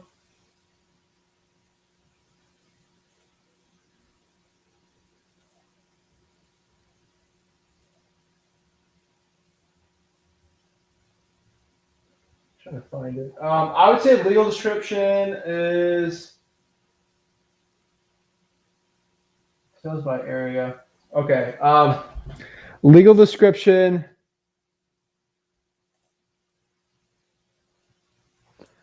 Yeah, you gotta go to the public records and search the deed on there. Yeah, the property appraiser ain't showing it. So go to the public records and search the deeds. New Moon says, Zach, I'm not playing, bro. I need advice. I ain't playing either. What question you got? Do you need proof that I have the properties under do I need proof that I have the properties under contract? Yes, you need a signed contract for wholesaling real estate. Some are bulked together. Here's the StreamYard link if you want to hop on. I kind of don't know what you're going at there, like what question, but here's the StreamYard link. You can hop on and yeah, hop on and there's the link, dude. I can help you out. Boom. All right, we got Kimberly. Hi. Let me just send. Hi. Hello. So I don't have like any like exact questions. It's more like tips. So I'm 18 years old and I'm in this with my dad. He's the one that kind of like introduced me to all of it. But we have our first like appointment to look at a property tomorrow. What market are you in? What was that? What market are you in? I'm actually not sure. Yeah, because my dad's like. Where do you live? Oh, where do I live? Like, are you in Fort Pierce? Are you in Fort Lauderdale, Texas? Oh, Minnesota. I'm in Minnesota. Minnesota. Okay, Yes. perfect. Like Minneapolis area? Yeah. Okay, so Hennepin County. All right. Yes. Yeah, and so I was just looking for tips for tomorrow. Like, how do I like kind of go about it? Like, introduce. I know like the 4 pillars. I was learning about that with my dad, but I don't know if there's any like specific questions that you think would help me better for tomorrow or prepare me better for tomorrow. The one thing I can tell you right now is, can you give me a breakdown on the actual market? Not the marketing on it and the actual list that you pulled it on. Like, what's the situation? Are you cold calling a high equity lead from here? Was this a code violation, fire damage property? What's the situation with it? Well, we were what was it called? Kind of like driving for $1, I believe it's called. So just kind of driving around the neighborhood in Fridley. And we were looking at the houses, like looking at the conditions outside. So of the houses outside. And we were just kind of going to those houses, knocking, leaving like a like a little flyer and a card, if possible. And yeah, we approached this elderly woman who was interested in selling her house. And that's about it. We tried talking a little bit through condition. But yeah, tomorrow at the appointment, we're going to get further with that because we didn't get much in the prior. Okay. And she accepted the appointment, the seller? Yeah. Okay. So I'm going to ask you, do you know what the motivation of the property is? Why are they looking to sell? Oh, no, I don't, because we didn't really get as far, because we were at her front door and that's where we kind of like left it off. And then we called her to make sure, like, because she said, yeah, she was, she wanted to make an appointment and she wanted us to come kind of like see the house. And that's where we were going to kind of ask, like the timestamp, look more into the condition and then the motivation. Because yeah, she didn't have much time when we went up to like her house. She didn't have much time to talk. I'm gonna be honest with you. I do not go on appointments unless I've actually qualified the seller. That's one big thing. So I need to know what their motivation is so I don't waste my time on the appointment. I think that's a pretty important one. So always get the motivation. I mean, you don't want to talk to someone and waste your time. Yeah. Who was talking to the seller? Was it you or your dad that was talking to the seller? It was, well, we were both there, but I was doing more of the talking. Yeah. Okay. Make sure before you go on more appointments, you got the motivation on there, their time frame, and the condition of the property. Obviously, you have to go in there to see the condition, but and do you have a price at all? No, we didn't really. Yeah, we didn't really talk price. Yeah. Alrighty. And you set the appointment though. They're good for you coming at like whatever time tomorrow. Yeah. Okay. The first thing I would do is I would go on the property appraiser, Hennepin County, Harrison County, whatever one is there. I want to just make sure their name matches the deed, make sure they're the actual owner of the property. Have you done that yet? Yeah. I did match. Okay. Yeah. So is their name matching it? They're the owners? Okay. I just want to make sure. Sometimes you get like a crazy trust or something on there. So you're making sure you're going that note. Have you found the actual comps, the ARV on the house? I believe we have, because my dad's the one that kind of like does more. I do more of like the calling and such. He lets me do kind of like the talking. He's goes more in depth about like info and all that. Okay. Well, make sure you got the numbers, because if you're talking to them, you're going to have to know the numbers well. Yeah. Roughly the way you'll do the numbers. Do you have any cash buyers at all? I'm not asking this to interrogate you. It helps me understand so I can help you out. Yeah, no, I don't. We don't. Yeah, we don't. Okay. No big deal on the cash buyers. You can use the deal as leverage to find a cash buyer. Make sure you got the numbers though, just so you generally know. Do you know the Zillow on the thing? That generally the price? Yeah, my dad has that all. I don't know at the top of my head, but my dad like has like the properties. I want you to do me a favor. I want you guys, just so you're more organized on this. He's doing a great job teaching this. This is great. I want you guys to just create a Podio. Are you part of freewholesaling.com? Yes. Okay, on there's a Podio setup guide. It's probably going to take you an hour to do, but create a Podio so you can put the leads on there. So maybe your dad can put the notes in like, hey, this property is worth 150 to a cash buyer. Let's try to get under contract for under 140, just so you don't have to do the numbers, but you can actually put it on there. You can put the property appraiser information and sort of everything on there. It's free, by the way. It'll just show you the setup guide on there, just so you have the numbers with you. Cool part of why I like Podio is you can put it on your phone. So maybe you're driving to the appointment. You're like, oh, shoot, what's the number again? You can pull up your notes on the phone on Podio. That's why I love it. It's free. These are tips outside of that. Now, when it comes to the actual appointment. So the first thing is we got to figure out what our numbers are before we even go there. If the property's completely trashed, then we definitely got to change the price a little. The best tips I can give to you are just outside. So this is your first appointment you've ever done? Yes. Okay. So the number one thing you're going to need is confidence. And confidence the way you exude confidence on an appointment is it's not even the way you talk. It's all body language and secondary language.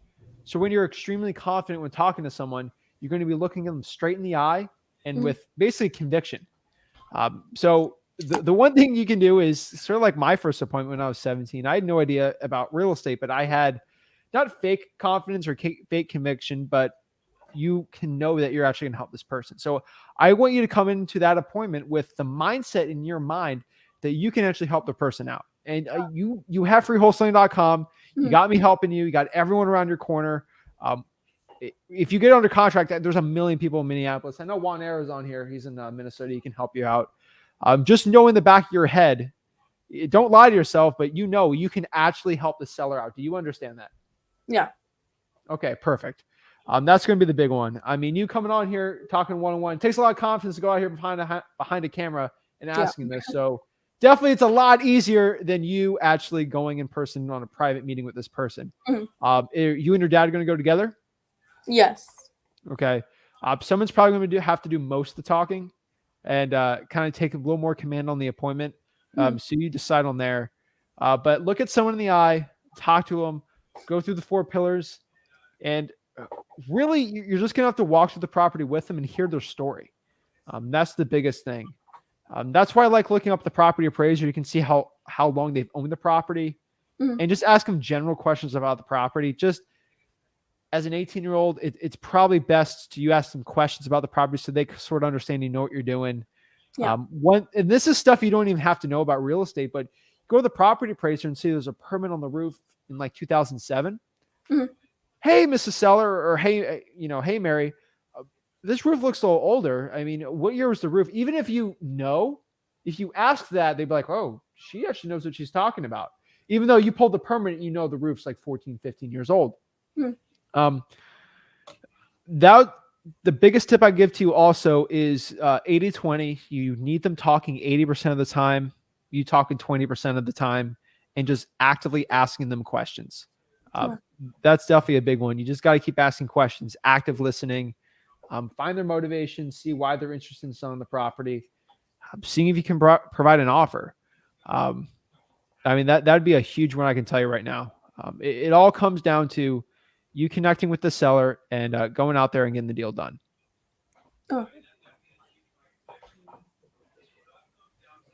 All right. But I mean, do you know what time you have to go to the appointment? Like just roughly Yeah, it's at 2 p.m. 2:00. Yeah. I would get there at like 1:45. That's the one thing I could tell you too. I mean, you really got to get the offer pitch down. So I think, do not say the offer first. Yeah. So basically say, I mean, I want to ask you, so what is your pitch when you're about to the offer? So how would you explain it? As for that, I think I looked at like a few of I believe your videos and other videos as well.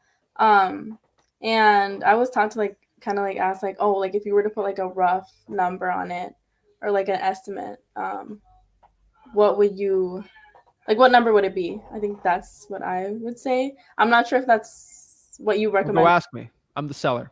That's what okay. you got. And I promise you, saying it to me is a lot easier because I am not going to just like, what if you say it wrong when you're talking to me on this? What's the worst? You don't get there's no deal here. So don't be stressed out about it. But the way I do it is like, Chris, when you say the offer tomorrow, you're gonna be like, well, I talked to Zach and that was a lot worse than this. It's gonna be a lot easier. So what would your pitch be to me? We're walking around the property. I show the outside. We walk back in. We're sitting down. Oh, Kimberly, what do you think about the property? So I say, oh, okay, sorry, I'm like kind of like. What do you think about the property? So I'd say I think it's a beautiful property. As for price, if you were to put a rough number on price and estimate, how much would you want for it? Okay, so that was pretty good. Yeah. The number one thing I can tell you when you're giving the offer, it's all about the language. So you're doing good. Obviously, it's this video, so I can't tell if you're looking in the eyes or not, which is fine. Yeah, you look straight in the eye. Everything was perfect on that line. The only thing I would change is want to need. So how much do you want for the property? I don't like that. That's what the average. How much do you need to get out of the house? Okay. And you will get a way better discount doing that. How much you need to get out of the property? I probably need to sell for at least, 120,000. And then, you go from there negotiating. And then another question you might get asked, I think you've been through the objections is, what's the process looking like? What's the process of what you do? Do you know how to answer that? I think I'd go back to like the kind of like timestamp as far as how or when they're planning to sell the house and kind of like if that's within 6 months and then kind of go from there. But I don't have like a direct like answer to that, if that makes sense. Okay. Yeah. The best answer for that, I can tell you right now, guys, I can be on this live for as long as like I get a lot of people in the back, guys. I'm talking to everyone, so don't worry. I just want to help you on your first appointment, so you have the best chance of getting a deal. Someone this commonly gets asked, like, what's the process of what you do? The way I answer it is, hey, what we do is we're buying properties for cash. So it's simple as that. I talk to you. If we agree on a figure today, I'll go grab the paperwork. We can get paperwork together, and I'll be doing the process to buy the property for cash. We use the title company, make sure we get title insurance. You don't have to know all of how I say this, but just generally knowing how someone's going to talk. The one thing I get asked all the time, and you're going to have to know how to understand this is, hey, Kimberly, you look awfully young to be buying houses. I've been asked that since I was 17.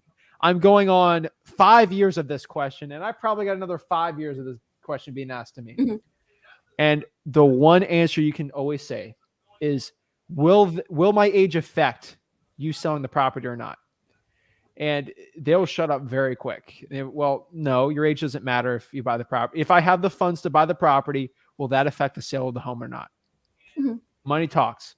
And that's all you got to know. So maybe you have to think about it because you might get asked that question. And I've been put on the spot plenty of times. I just don't want you to choke up if someone asks you that, because it's better be more prepared than not. That's what I can say. But go out there with confidence, talk to them, connect with them, and get an offer. And just know what your numbers are. Yeah. That's what I'd say. Now, all hands are like it's completely different if you walk in there and it's like a hoarder's house straight from like an A&E TV show, and there's just magazines stacked and you see rats everywhere. But I think generally, you know what your numbers are. You can go out there, get the deal. Make sure you got your contract with you, and just make sure you know what you're doing. You can have your dad there, and he can help a lot too. But always smile, be nice, and just be the nice person, and you'll have success. And it's not the end of the world if you don't get the deal. Yeah. All right. Well, I believe that's it. It was just kind of that. So thank you so much. Perfect. No worries. And let me know how the deal goes, and wish you best of luck. Yes, of course. Thank you. All right. Thank you. Have a great one. You too. Bye. Guys, I'm here to help everyone out. If this is your first wholesaling real estate deal, guys, I'm telling you, I can help you guys. If you're about to go on your first appointment, hop on. Like, it takes courage to go out here and talk to me in front of everyone watching this. And I can tell you, if you want to go on, I'll help anyone on here one-on-one for free. I'm always here to help it. Love seeing teenagers go out there changing their financial destiny forever. It pumps me up. And let's get it going. So let's see how I can help you. See any of the questions we got. We got, hold on.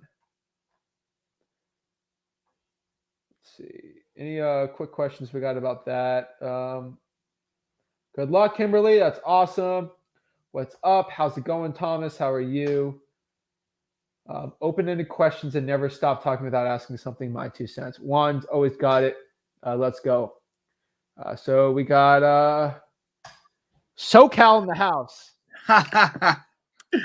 Oh man, you know, I gotta say it. I think it is always cool every time I ask a question on a live. You always just like, "Hey, from California." So I appreciate you remembering me, Zach. Hey, real quick, Zach. A few videos ago, or it probably was maybe a week or 2 weeks ago, you and I think it was only you. I don't think your dad was on. You guys were showing how to pull like the county list. Real quick, I guess while we're on, is there any chance you can maybe screen share and just kind of do a test run again real quick of how you pull up the county list of oh man, it's so dark in my room, my bad. How you pull up the county list on just by Googling it. If you could let's do LA County. Oh my God, you're really killing me on this one. Well, no, because I've tried OC like my home county, and it's a process. You have to like schedule an appointment, and with the courthouse, and like it's a grind. You can't just like pay for it online and stuff. No, it's LA County is probably gonna be like this too. Yeah, I would assume any like mainstream county like LA, OC. I haven't tried San Diego yet, but it's California, dude. Exactly, yeah. They like making it difficult, which is nice for a lot of things. Yeah. I make it look really sexy outside of California, but I was helping someone out in Riverside pull probates. So you can definitely make it work. So wait, so how did you just put LA County I don't know what I looked up. This is Superior Court of California, County of Los Angeles. Bro, I am not like any more advanced on the internet than you. I just searched Los Angeles County Clerk of Court. That's it. Clerk of the Court. That's I remember you were saying that. Clerk of the Court. That's right. Yeah, my apologies. Clerk of the Public Court. records. Let's see. Just bear with me for a second. I've never been on. No. And so I appreciate that. Thank you for saying the words Clerk of the Court, because I think I have a bunch of Post-it notes I keep from watching some of your videos, and I think somewhere here I wrote down Clerk of the Court. That's it. Yeah. Yeah, they're gonna make it tough. Let's go to other access now. Let's look at the court date on the 15th. Court dates. 0 court dates for the 15th. What in the world?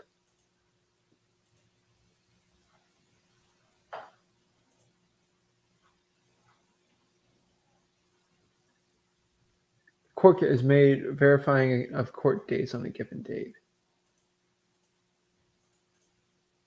Court date. There's no court dates on this. Okay, that's kind of weird. Access to electronic records.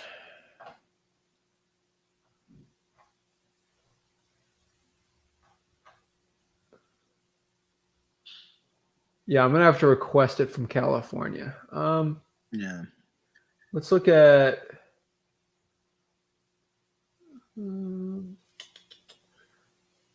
try one thing real quick. Give me a second. County plus. I have a couple tricks up my sleeve. See if I can get it. We're gonna go look at public records for LA County. Sometimes I can squeal my way around things. So let me share my screen. So sometimes when the reports don't pop up, I'll go to public records. Yeah, public records. You just Googled LA County public records? Yeah, this is County of Los Angeles, lacounty.gov/government/public-information-records, LA County. Open data is probably going to be something stupid. Health services, public safety. Yeah, that's stupid. Statement of proceedings, public information office, public record. Yeah, I'm going to have to request. Submit a public records request. Would this be it?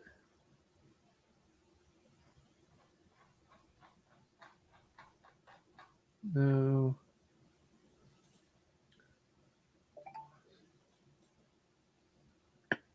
Yeah, you're gonna have to request it or go in person.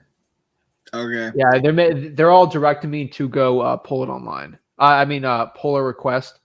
So I do a FOIA request, and yeah. FOIA, Freedom of Information Act, right? And you could, if they say no, you could threaten to file the FOIA. I remember you saying that. Yeah. The one thing let me see. This could work too. You'd have to pay for it, so that's an issue. PropStream might give. Well, they were telling me, Zach, if I wanted to access records, like when I set my appointment, I had to pay to print out like per sheet. But I don't think it was super expensive. I think it was like 15 or 25 cents a sheet. Granted, I don't know how many sheets I would have ended up printing out, but yeah. I would ask if you can just see it and write it down. If you don't want to pay for it, or take pictures. Take pictures. You're allowed to. Yeah. PropStream can let you do it too. You can also pull data on PropStream. So what that means is I'm not telling you what to do, but I know some people. PropStream too. I use PropStream. All right. So what I'd probably do, honestly, bro, is I would go to liens here. So I'll go to filter, liens, specific liens. I would go to other lien right here, and you get a lot of cool stuff on there. So that's probably what I'm doing. So let's say this, and let's just filter this out real quick. You can see my screen, right? Yeah. So what I'm going to do here is I'm just going to go to filter, probably max it at what, 650 or something. Oh man, I don't know about today's market, but just it's a good hypothetical. Yeah. Like, what's a good market? Like, if for LA County for like a good deal, what's the price point? We're not doing $1 million houses here. Well, I mean, shoot, I feel like that's pretty close to the average in most instances, not all, but if you're like in East LA, it's like 400. That's value wise. So we'll just put so we get 87 properties. That's not a ton, man. Yeah. We'll do this one. It's a rougher looking house. Estimated 367. This lien right here, we can see this is abstract of judgment from Orange County. Okay. Trying to figure out what it is. Bank of America. So it looks like they're behind on payments. Creditors M&S ENT LLC. That looks like M&S Enterprises. That might be a mechanics lien. Yeah. That could be a potentially interesting call. Look at this person. Look at all these liens, dude. Look. Lien 1, $4,200, $389 lien, $1,100 lien, a $1,500 lien, a $2,000 lien, a $2,000 lien, a $2,000 lien. Oh my God. $2,400 lien, $2,400 lien. And the crazy thing, Zach, is there actually might even be more liens that aren't listed on there, because there was a guy I was working with in San Diego, and it was arguably the closest I got to getting a deal over there. But on PropStream, I found him through Text Blast, but on PropStream it said PropStream had said he had no liens, right? And then he went to the courthouse or clerk of the court, wherever, San Diego County. And he told me, he said, hey, I pulled the title, I ran a title search or whatever, and I have $15,000 worth of liens because he got divorced. And like, I think, I don't know what it is, like 10 grand was owed to an attorney or something like that. And then there was another 5 grand. I don't know if it was a code violation or what, but he had a total of $15,000 in liens. And so I don't see why he'd lie about that. He told, like, he went through the effort and told me after the fact. He said, hey, I do have liens on this property. Yeah. I mean, this is what it shows, but like this, I mean, I don't know why there's so many liens on that house, but the equity's there. Yeah. What's the address? Maybe I'll drive over there. I'm going to do you a favor, man. I'm going to not share this. And I'm going to put it in the chat for you. Okay.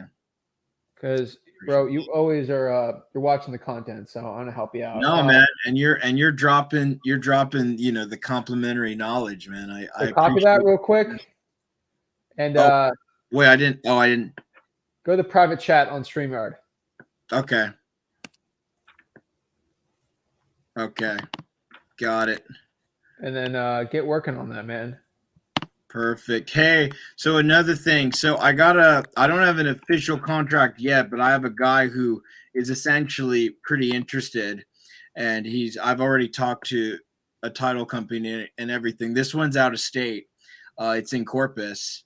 And so it's a Christie? Corpus Christi, Texas. It's a 3-bed, 1-bath, about 1326 square feet. The ARV, so it's really strange with the ARV. I don't really like to go off of this estimate or anything, but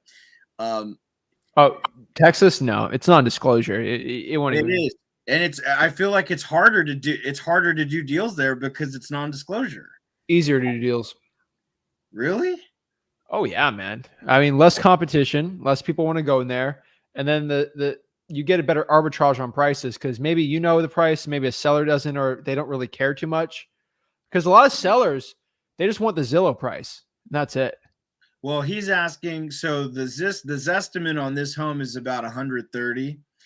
But other sites have it at like 180. And I've even seen one other site had it like at 220, which I think is a little high. But it's on a corner lot, and it has like, the thing is, it has add-on potential, right? Which is huge in California.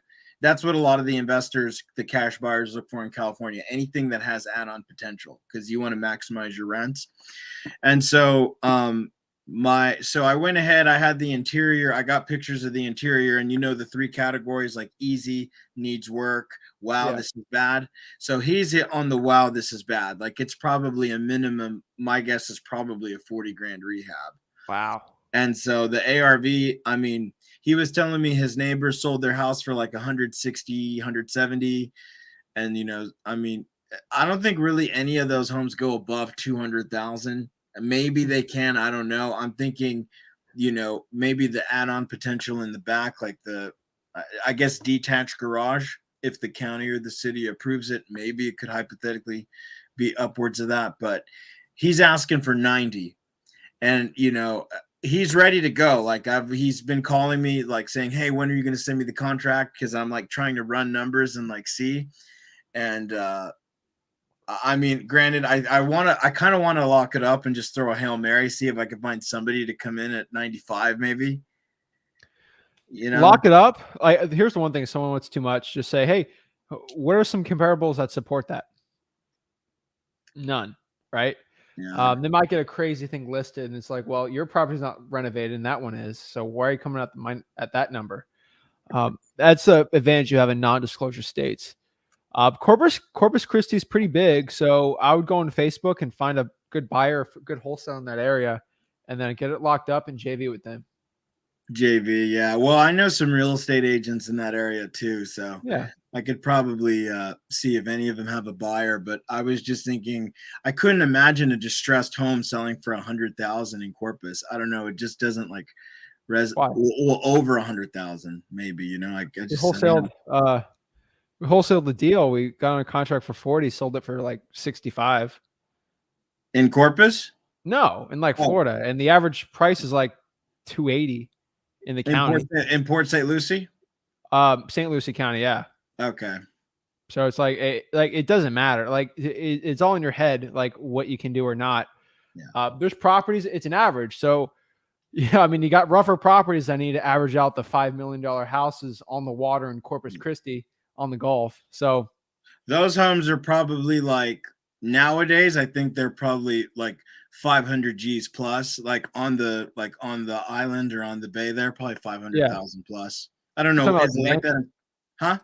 Like a mansion or something. Like you got to average out, like the mansions have to average out like the lower price properties. So they're definitely there. Yeah. LA's got property worth 200 grand. Maybe it's mostly should be land or it's a bad house, but I mean, it just depends. Well, hey, before I bounce real quick, I know you were saying you were showing your student how to, or not student, but I guess prospect in Riverside, how to pull probates. Could you show me how to do that real quick? Or did you just put in Riverside County probates? That was a really rough one. If you can remember, if you can't, no biggie. I know there's other people waiting, and I want to be mindful. So let's see how I found it. Search. Let's see if I can just pop it up real quick. Give me a second. Access.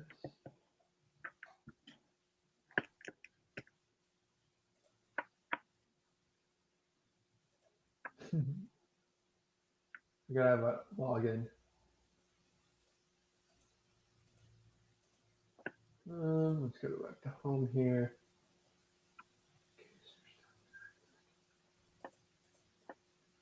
Is this it? Let me just check.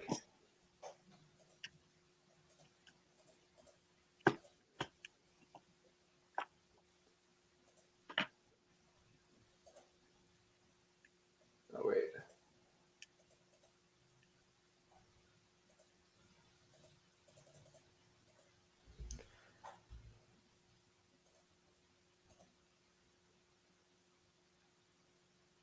Let's see if this works. No results. I gotta play around with this. Let me do Monday. In there.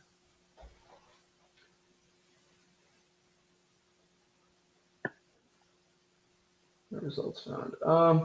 Yeah, you gotta play around with it. Hold on. Actually, wait. Let's do it.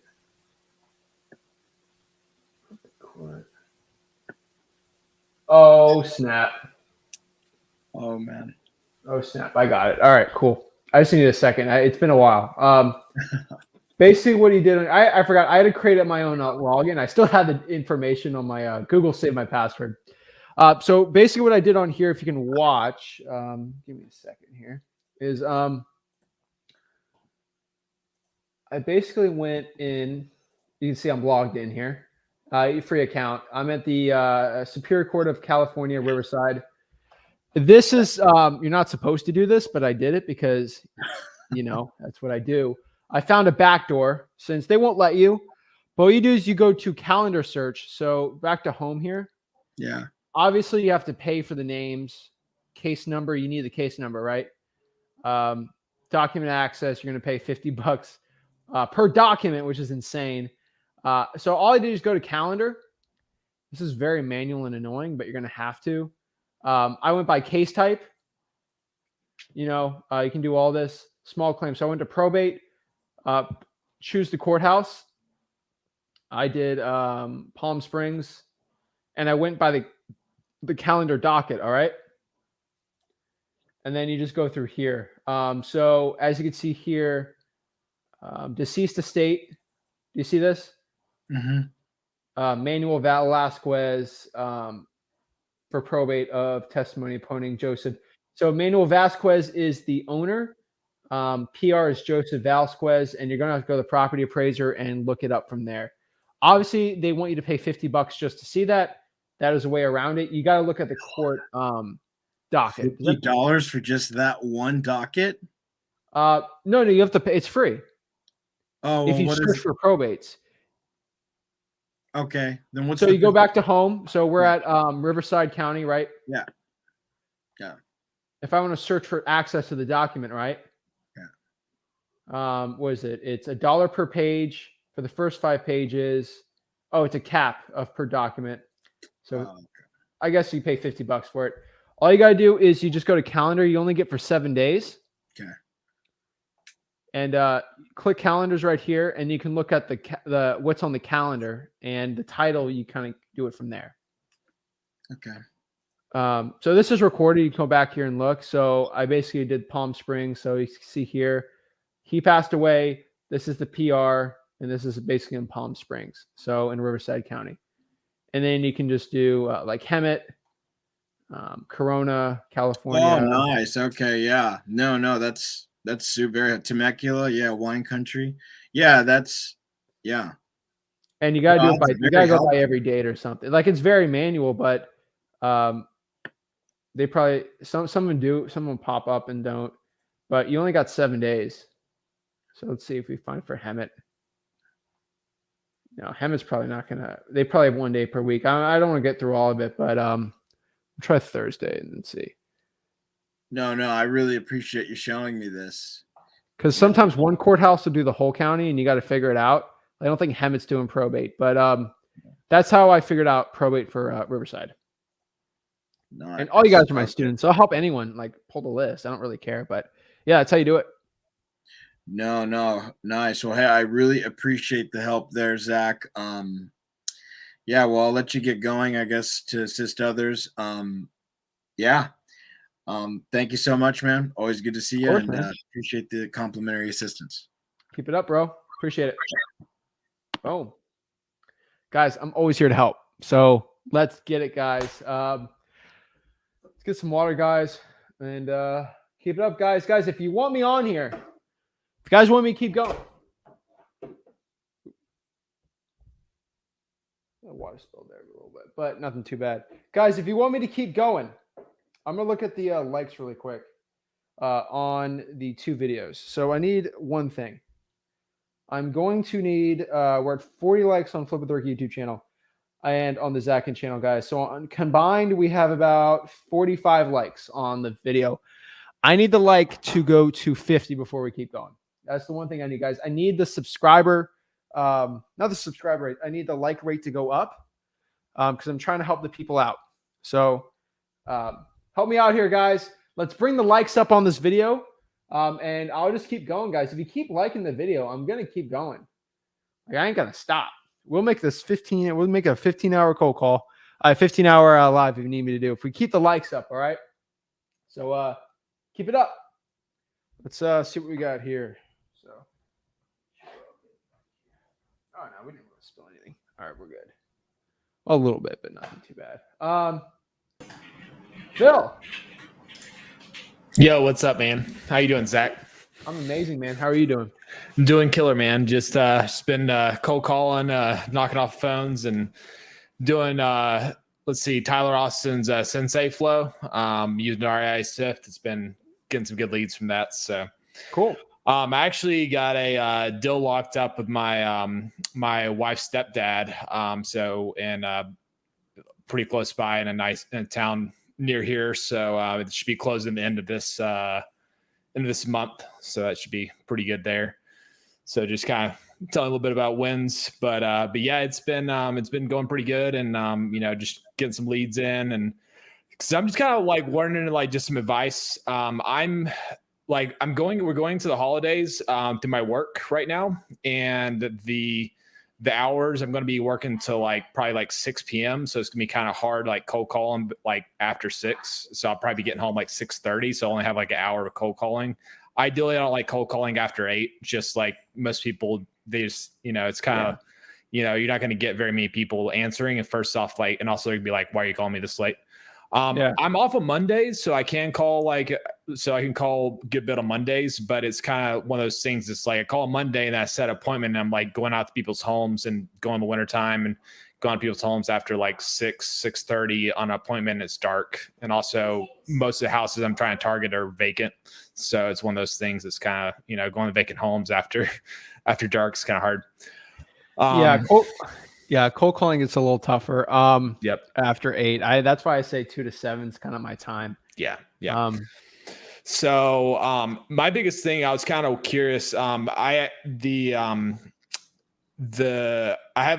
actually a really good wholesaler. He's very much a go giver in the area. He flips a lot of houses. He's been in real estate for like 26 years, but he actually I've been talking with him. He's possibly offering me like acquisition manager position. I was kind of curious if you think that'd be like pretty advisable to maybe go over and like get some, working him for a few years or something like that. I'll be honest with you. I'd rather you do it by yourself than that. Yeah. That's kind of where I'd be. Yeah. So, honestly, I probably wouldn't do that. I just think you're gonna get in trouble with it. So I probably would not. I probably wouldn't. Yeah. I would do it by yourself. I just think there's so much more you can learn. Yeah, for sure. With that than not. So I get some good traction. I mean, I would get some good leads. A lot of them are kind of like, they're kind of long-term leads. I actually might be locking up one at the end of this month. She's going through a divorce, but it's kind of like starting to get to finally to like final continuance of it. So hopefully be able to lock that up by the end of this month. That should be a pretty good deal, I'm feeling like, because the house has been vacant for 3 years and she didn't balk at the number I offered her. So, because I've been kind of talking, I'm like, we could sign to do a contract, before even you get full title of the house, because, I've been talking to my attorney and she's, open to that. So it's just like, just in the terms be like, this is dependent on, you getting title of the house essentially. So I was thinking like that's a pretty good deal. And then also there's some other ones I've been kind of working up and, getting some leads, but it's gonna be tough getting some good traction cold calling. And then it's like, I can send direct mail. Like I went through your ROS course. I saw a couple of your videos before, but it's solid course, by the way. Good stuff. The fact that you're giving that stuff out for free is, like everybody on here, y'all need to go through that stuff. It's great. It's some good stuff. Mailingmaster.com, but yeah. So I actually might put a good bit of my from the deal I'm getting at the end of this month. I might dump a lot of that into ROS Postcard, because at least that I can just get calls and I can kind of fill them at work and be like, hey, I'll get some more info after work. So just depends. But also I'm thinking about possibly either hiring a VA or have my mom answer the phones. So that's another thing to consider too. So. That would be definitely something I would definitely tell you. As I would want someone answering the phone call live. Yeah, exactly. I mean, you're in Asheville, right? Yeah.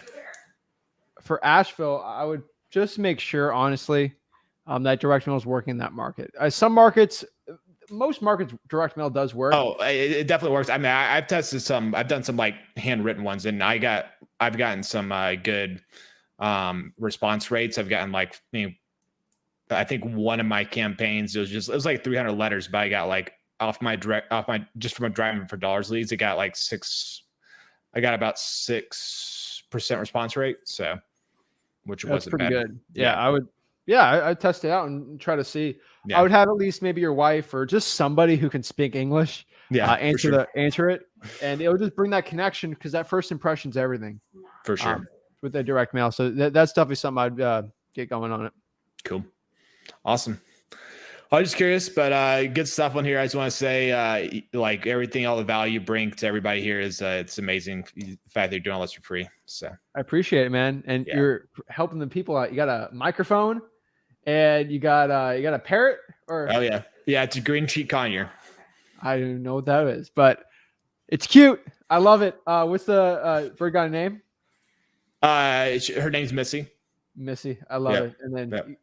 You even have the XLR cables. You're serious. Oh yeah, I used to stream a good bit. So yeah. So awesome, man. Yeah. Let me know if there's anything I can do to help you out. I appreciate it. Mail would be something I would consider, but just make sure it's something you can afford to lose, if that makes sense. Yeah, no, for sure. If direct mail doesn't work, it's something you can stomach. If not, I would try SMS or something that's a little cheaper and the ROI might be better, but it's more time intensive. Yeah. It's just how much time you want to put in versus how much money. It's really that simple. Yeah. Oh yeah. Awesome. Cool deal. Well, I appreciate it. Let me know anything I can do to help you out. But Asheville's a great market. If anyone's got a deal in Asheville, do you want them hitting you up? Oh yeah, definitely for sure. Just hit me up. I think I'm Phil Corley on Instagram, so y'all could hit me up on there. How do you spell that? Just People yeah, won't be able to spell it. yeah, PHIL Corley CORLEY. All right, sweet man. Yeah. Appreciate it, dude. Keep it up. Yeah, no problem. Thank you, man. Thanks. All right, so what else we got? We got Corbin. Hey, how's it going, Zach? I'm blessed, man. How are you? Good, good. All right. Nice to meet you, man. How can I help you become a better wholesaler today? Yeah, I was the one that was talking to you in the comments. It was kind of confusing. Okay. New Moon. All right. New Moon Entrepreneur. Yeah. Now I'm kind of bad. I'm kind of bad at chat text. Hey, no worries, man. I'm a face-to-face person too. So what's up, man? How can I help you out? All right, so I'm in a real special position right now. Okay. I started wholesaling about a month ago, and I did my first sale around the corner from my house, or my first wholesale around the corner, and it went through in the beginning. Everybody, the buyer, the seller, everybody came together in the beginning, but the day of signing, it fell through. Ooh. So I didn't stop, wholesaling or anything. That was actually when I watched that video of yours when you were talking about getting leads from Facebook.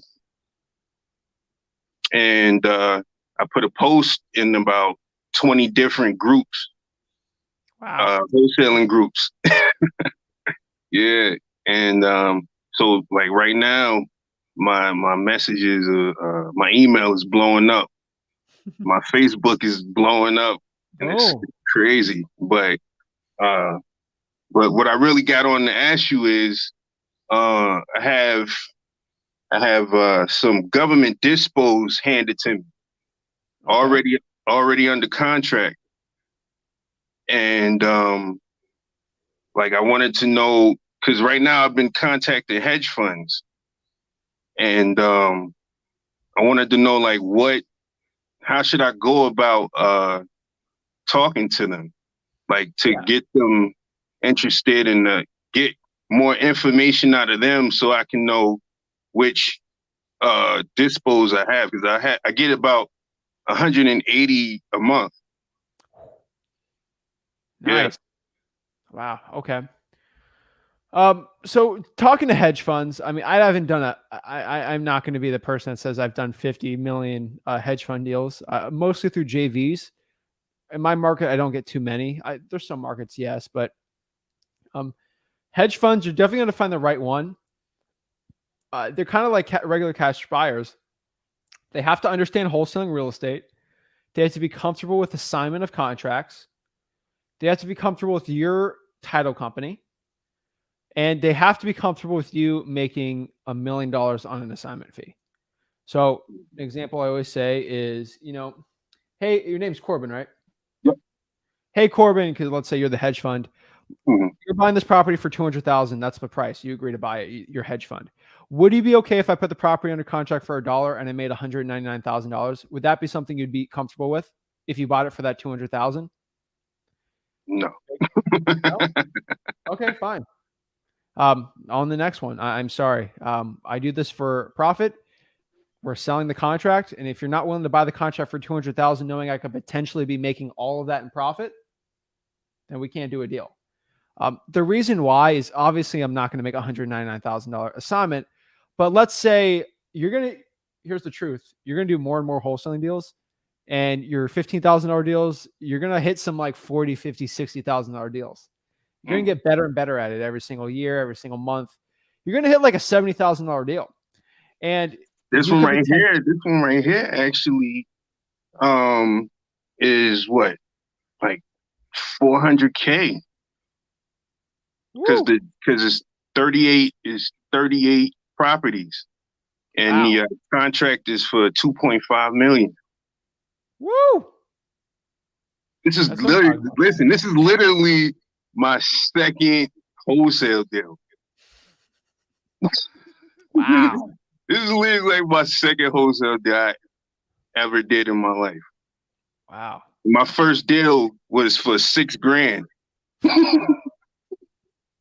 I didn't even get it because the deal fell through. Oh man. And then I get handed this. I get 180 a month, 180 dispos a month. Wow. Value Where are you that. getting them from? I got a source. Don't say. There's a lot of people watching this. So Got a source. I met the person using your post. it works, man. I don't promote anything I don't use. And when I do it for free, I still take that same advice in my thing. So the reason why I asked that is, let's say you do it for 2.5 and you put on a contract for 2, you're making 500,000. You don't want the hedge fund being like, you're making 500,000. We don't like that. That means we could have bought it for 1.8 or something, or we could have bought it for 2.2. We're mad at you and we're not buying the deal. And then you're screwed. As long as they understand that, hey, you're going to make money buying this for 2.5. I'm selling this at a discount to you at 2.5. I just have a really good contract on it. If they're comfortable with you making that assignment fee, then you'll be good. You just want them to be mentally prepared for it, because you don't want the cash buyer to blow up like your first deal and lose it. If they understand you're going to make that 500K, then when they see you're going to make 500K, they're going to be like, oh, good for Corbin. You know what? Wish I could make 500K, but good for him. And they'll buy it. You just want that to happen, because if they don't know that, you can potentially lose the entire deal. Okay, so be upfront about how much I'm gonna make off of it with them. No. No. No, because I'm talking to you. If I sell it for you for 200, I'll make $50,000. Then they're gonna be like, well, he's under contract for 150. I know I can negotiate it down. You want them to think you have it under contract for 195 and you're selling it for 200, right? Yeah. So what I'll say though is, hey, Corbin, are you comfortable if I have this under contract for 5,000 and I made 195,000? Would you be okay if I made that much on an assignment? If you bought it for that 200? Yes, we just want the price. Okay, perfect. Well, you take 200? Yes. Here's my assignment. And then on the assignment, it'll show you. You don't want to scream out how much you're making on it. No. But yeah, do not tell anyone how much you're making. Yeah. But on the assignment of contract, you got to be transparent. They have to know that. Because you're selling the contract, they got to know what the original contract looks like. So yeah, do not disclose it unless it's actually time to sign. Okay. Yeah, and I actually found my disposition manager using your post too. Oh yeah, man, dude, it works. Yeah, I'm telling you, we got like a great team, man, and everybody came together from that post. I'm telling you, bro. Like, I mean, just imagine me doing that in 2017, 2018 when no one was doing it, because that's what I was doing. It was easy, and I'm like, you know what? I'm just gonna easy now. I literally it's easy now. Yeah, but everyone still knows about it now.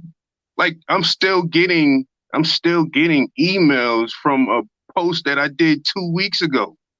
Bro, keep posting, man. Yeah, I do. The last time I posted was 3 days. I just been busy with all of these properties, like trying to figure out how I'm gonna get rid of them. You know, that's a beautiful problem to have, right? Yeah, right. I mean, you're in a good position. I mean, dude, Facebook has all the buyers, all of them. So many people on Facebook. I was told not to blast the list. What does that actually mean? Blasting the list would be actually emailing it out. So you could probably use like GMass, gmass.io, probably GMass. I don't know what it's called. It's just GMASS. I'm writing it down. Yeah, it'd be expensive for you to do if you got that many buyers. You probably don't have like 100,000, so it won't be that expensive. But you could blast out an email list. There's multiple ways to sell to cash buyers. If you're using hedge funds, those would be the first people because they're the easiest, honestly. Mm-hmm.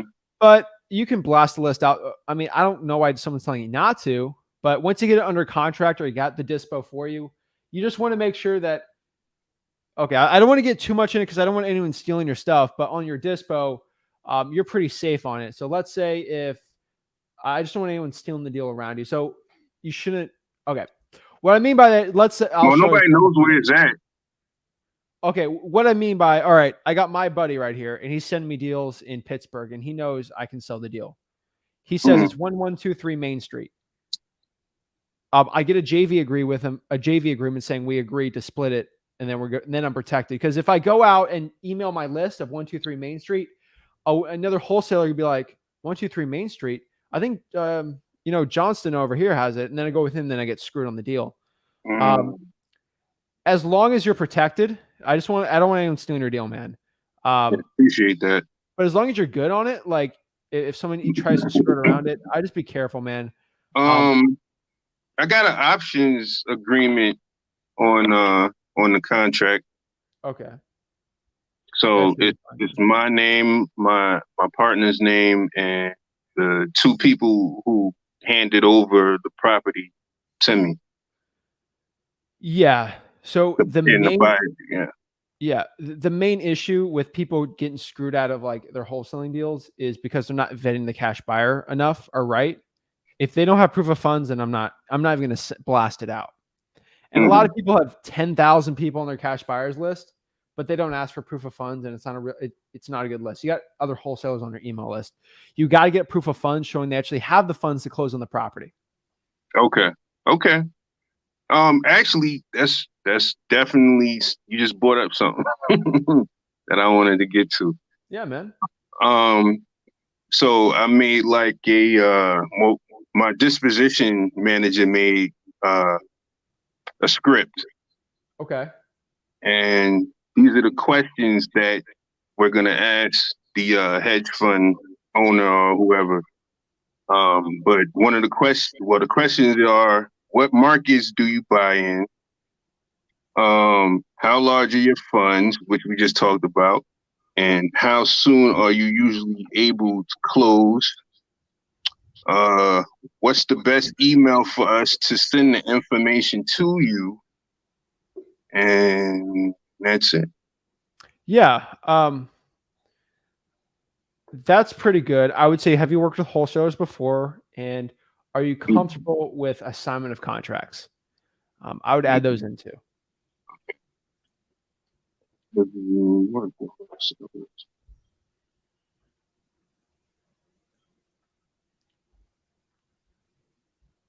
Comfortable with being assigned a contract? Yes, and legally an assignment of contract.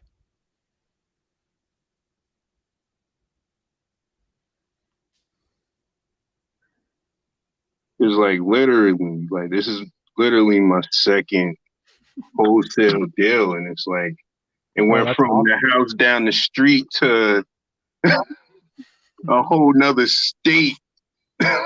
That's awesome, man. Like is that virtual wholesaling? If it's the same street, or where is it? No. My first deal was down the street from. I know that isn't, but the dispos that I have are in another state. I'm in Jersey. The dispos are in another state. Yeah. Did you meet with the seller at all? Nah, talk to him. Over the phone? I have his number. Yeah, I would say so. Yeah, if you never went inside the property, I would not call it physical. So yeah, virtual. Nice. Congrats, man. Virtual wholesaler over here. Yeah. Awesome, man. But yeah, dude, congrats. That's a huge accomplishment, man. Thanks, man.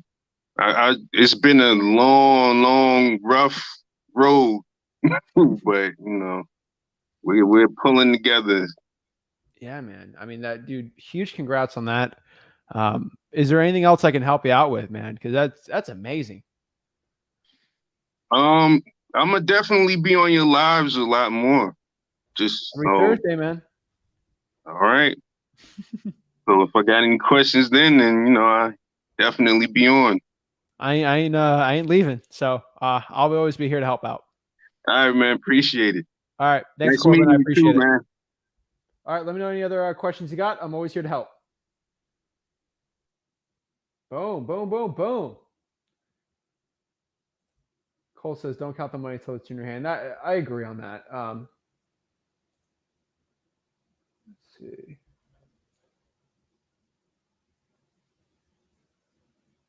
Let's see here. Kareem wants to know, what post did he use? What post did he use? That's a good one. I would say you go to freewholesaling.com and figure it out. It's in a module in there, and it's from just finding cash buyers through Facebook. So go to freewholesaling.com. It'll be in there, help you out. I can't get into an hour going on it, but it's a good one. Trust me. Definitely over here. Wow, pure heart of gold over here. I need this post too. That's awesome. Keep it up, guys. Love it. Love the Facebook training and the course, Zach. I appreciate it. That's awesome. Hannah asked here, when you ask for proof of funds from cash buyer, how do you know it's legit? How would they properly send that over? Just a copy of their bank account or a bank statement would usually help you out. But yeah. Congrats, Corbin. Keep it up. God bless. Roger that. Let's go. Let's see who we got here. Let's see if I can help anyone else become a better wholesaler today. We got Carlos. Hey, Zach. How's it going, man?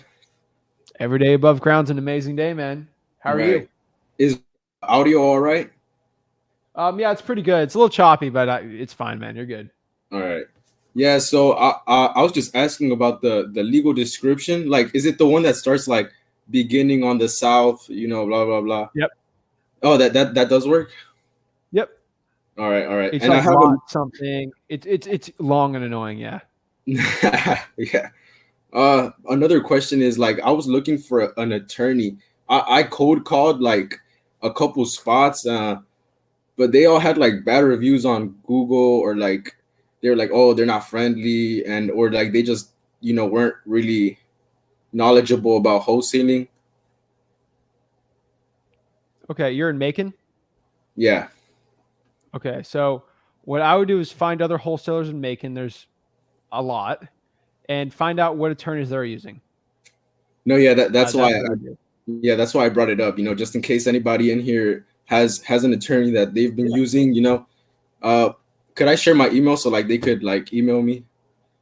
Yeah, you're on YouTube. You're watching this on YouTube, right? On the StreamYard app. Yeah, no. When you were watching this, was it on YouTube? I was watching it on all but I'll share it on YouTube. On what, Facebook? Yeah, I was watching Facebook, YouTube. All right. Yeah, post your email on all of them, all three. All right, I will. After whatever. I'll stay live for a little bit so you can do that. At least 15 more minutes. So, yeah, post your email all there and then just say, hey, JV with me in Macon. Yeah, and another question I had was, so I've been able to get people to like, I qualify the leads, and then I do the second call where build a little more rapport and like offer. But I got a guy to agree to my offer, and then I send the contract over while we're on the phone, and it's like a little awkward, and then like they don't want to sign it while we're on the phone. So like I just was wondering if you had any tips on how to be able to close. Yeah, so the way to do that is, hey, how we work is we stay with you on the phone, answer the questions you have. Again, this is all recorded, so don't worry about taking too much of a note. I just want you to get to understand it. So you can watch it on YouTube, Facebook, the Wholesaling Houses for Real group. This is all recorded. If this thing gets shut down, I can send you the recording. So do not worry. There's always going to be a recording on you, recording on here. So we're 2 hours, 44 minutes in or whatever, if you got to look it up. So, I mean, I'm trying to think. So, I mean, what was tell me the exact question one more time. Yeah. So what strategies do you have to get the seller to close over the phone? Yeah. I'm trying to think of okay. So is it over the phone, or is it, are you trying to get them to understand that you're going to go with the contract, or like, what are you trying to get? Are you actually trying to close? Like we're on the phone and we agreed to a price, and I'm like, okay, look, this is how I usually approach it. I'm like, hey, yeah, so what usually comes next is I'm gonna send you a contract. Are you familiar with DocuSign? Yeah, and then and I send the DocuSign over, and then once they receive it, I'm like, oh, have you received it? Like, let's go through it together. But like, sometimes they're reluctant. Yeah. Okay, is this in Macon? You're doing this too? Yeah. Bro, meet him. First of all, meet him in person. If you're local, man, meet him in person. I'm in Chicago. Got it. Okay. See, that makes sense, bro. All right. All right. So we're doing virtual. Got it. So you're actually virtual to virtual. See, that makes a lot more sense. Okay. So got it. So the way we do it, hey, what we do is I'm going to send you over an agreement, and it's going to be over email. Can I get your email really quick? Are you like, do you have time right now for me to send over the agreement for you to sign? If they say yes from there, then there should be no excuse not to sign. If they give you some hesitancy, like, I got like a big dinner at like in 15 minutes, let me call you tomorrow and we'll get it done from there. Because you don't want that contract to be revealed and then they go MIA on you, they'll ghost you. It's not good. So what you got to do is make sure that, hey, do you have at least 15, 20 minutes for me to walk with you on signing the paperwork? They say yes, then you sure. Now they don't really have an excuse to ghost you, right? Explain DocuSign, send it over email. Hey, I'm going to stay with you over the phone. Why? We can do it. So I can sort of explain the agreement to you and just make sure we both get it done. And stay on them with the phone. And there'd be no, it's a little awkward them reading through it, but you got to stay on the phone. And they'll be like, oh, shoot, he's on the phone. All right, sign it. Because they're like, well, you're not on the phone. They can just, I'll do it tomorrow. And then they don't do it. So stay with them on the phone. Make sure they understand, oh, shoot, I did say I had 15, 20 minutes. So there's no excuse. Okay. Yeah. That's really what I needed. Yeah, I'm just going to because go ahead. Yeah. Like if you're getting ghosted, they'd be like, well, I didn't have time to do it. Now they have no excuse. And that's where I've cut out a lot of it. But yeah, go ahead, man. No, yeah, that happened to me with one seller. We agreed at, I think it was like 11,500, and he was really, really motivated. He had a squatter, paying no rent, like really bad situation, and he was like, oh, my mother wants, because it was him and his mother on the title, and she was like, she's even more motivated than I am, and he was pretty motivated himself, and he liked the price. I mean, he agreed to it, but then he just ghosted me. Yeah. I mean, was it after you sent the DocuSign? I'm guessing he just like used it to like shop around, That's what you want to stop. Yep. You can't completely eliminate it, but you can cut it from like 50% to like 15. And that's all you can really do.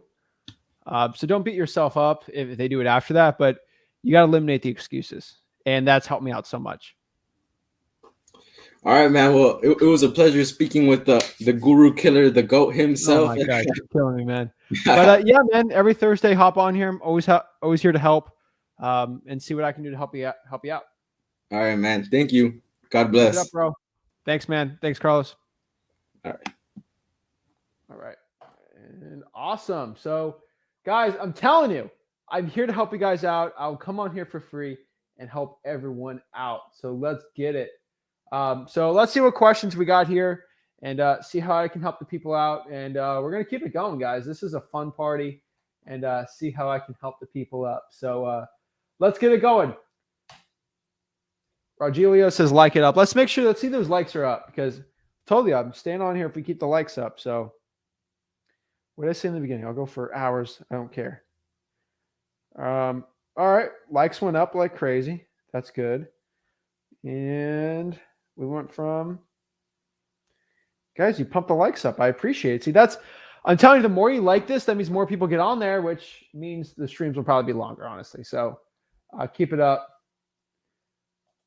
Keep going, work out tomorrow. Here's a secret. Let me keep going, and then I'm just going to work out after. That's the secret. Love it, guys. 2 other questions we got. Anthony says, you're the man, Zach. No, you're the man, Anthony. Thank you so much. I truly appreciate it. You guys are amazing. Thank you so much. Let's see here. Jesus says, do you buy in Indiana? No, I don't buy in Indiana, but there's probably other wholesalers that'll help you out. Zach, can you comp me a quick one? 540 East Belmont Avenue. All right.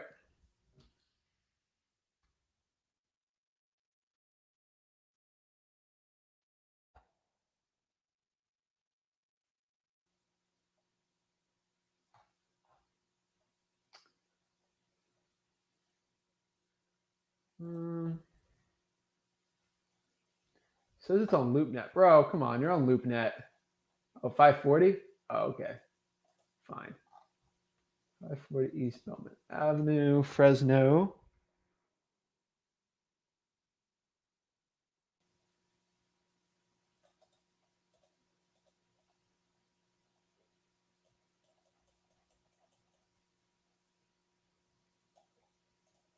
So as I'm pulling this up here,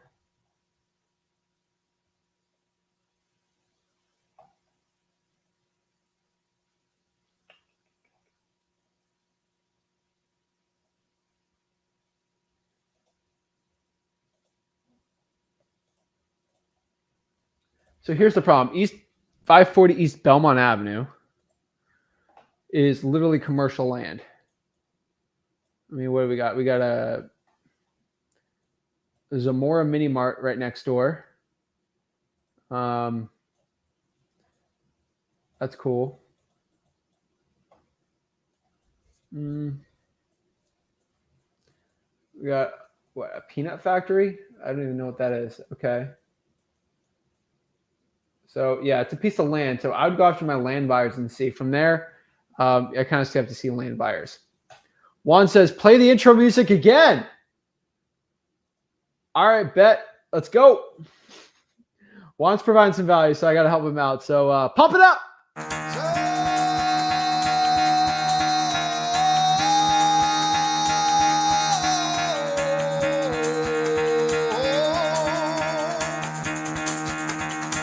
Get the fuck out of bed, bitch. Go.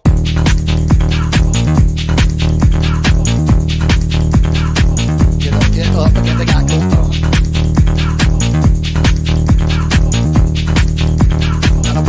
Time to wake up, bitch. Get up. Get up. Get up.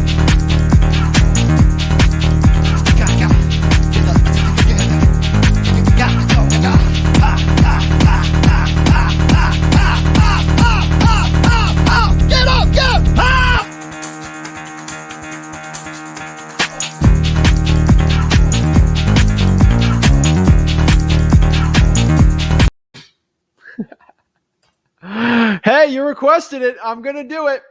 Why not? I mean, we're longer than our average live stream, so we're gonna have some fun today, right? I mean, that's the point, right?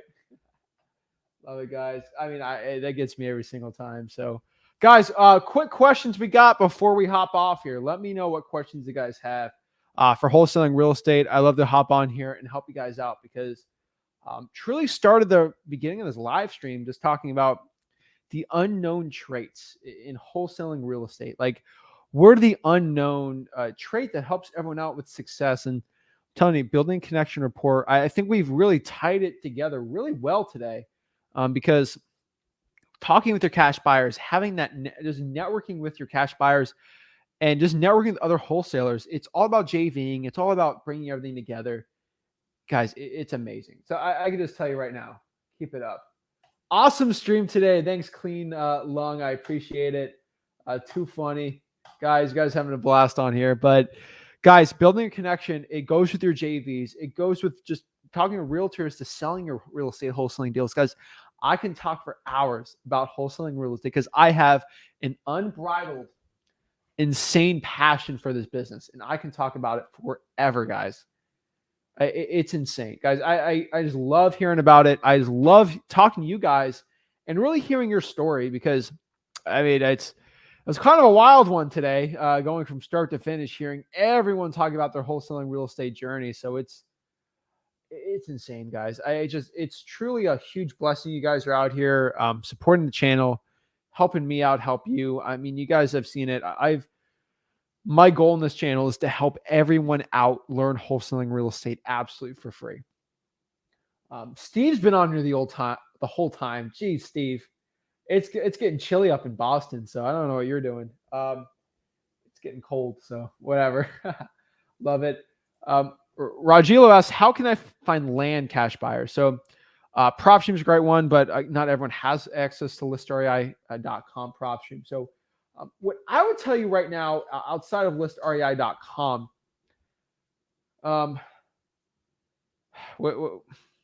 I think Facebook right now. I think the SoCal. I mean, you're in Fresno, so it'd be like the Valley. Like, there's Valley real estate investing, and so like real estate wholesaling, not wholesaling, but like real estate investing groups. I'll see what it is. It's like the Central Valley Real Estate Investors or something like that. It's a pretty good one. So let me see what we got. Oops. We'll go look up the Central Valley one and see what we got. So Central Valley. I'm in that one, the group. Central Valley Real Estate, California.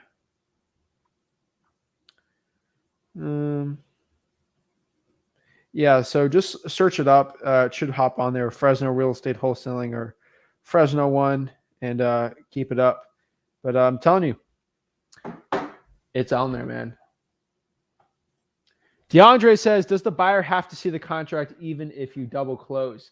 No. The buyer does not have to see the contract if you double close. Yeah, I've never seen that problem. We got the fire emoji today. How do you get around Zillow lead that says no blind offers?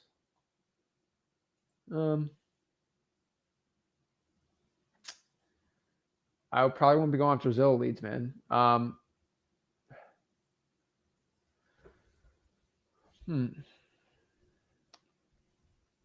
Yeah, I would just avoid like no blind offers. Why are you trying to wholesale that? Unless it's like an insane deal, I'd probably start avoiding that. Any cash buyers in Saratoga Springs? Where's Saratoga Springs?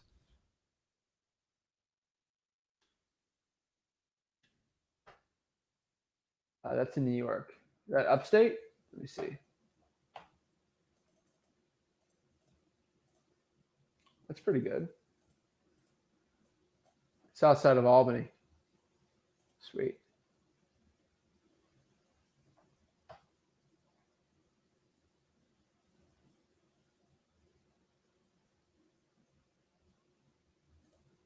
It's a good deal.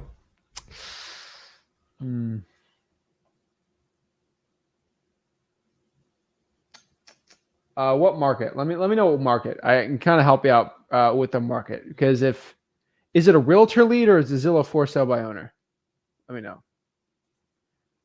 Red Sox territory. Oh no. On the Mass border. It's 78 in Massachusetts. All right, it ain't getting cold yet.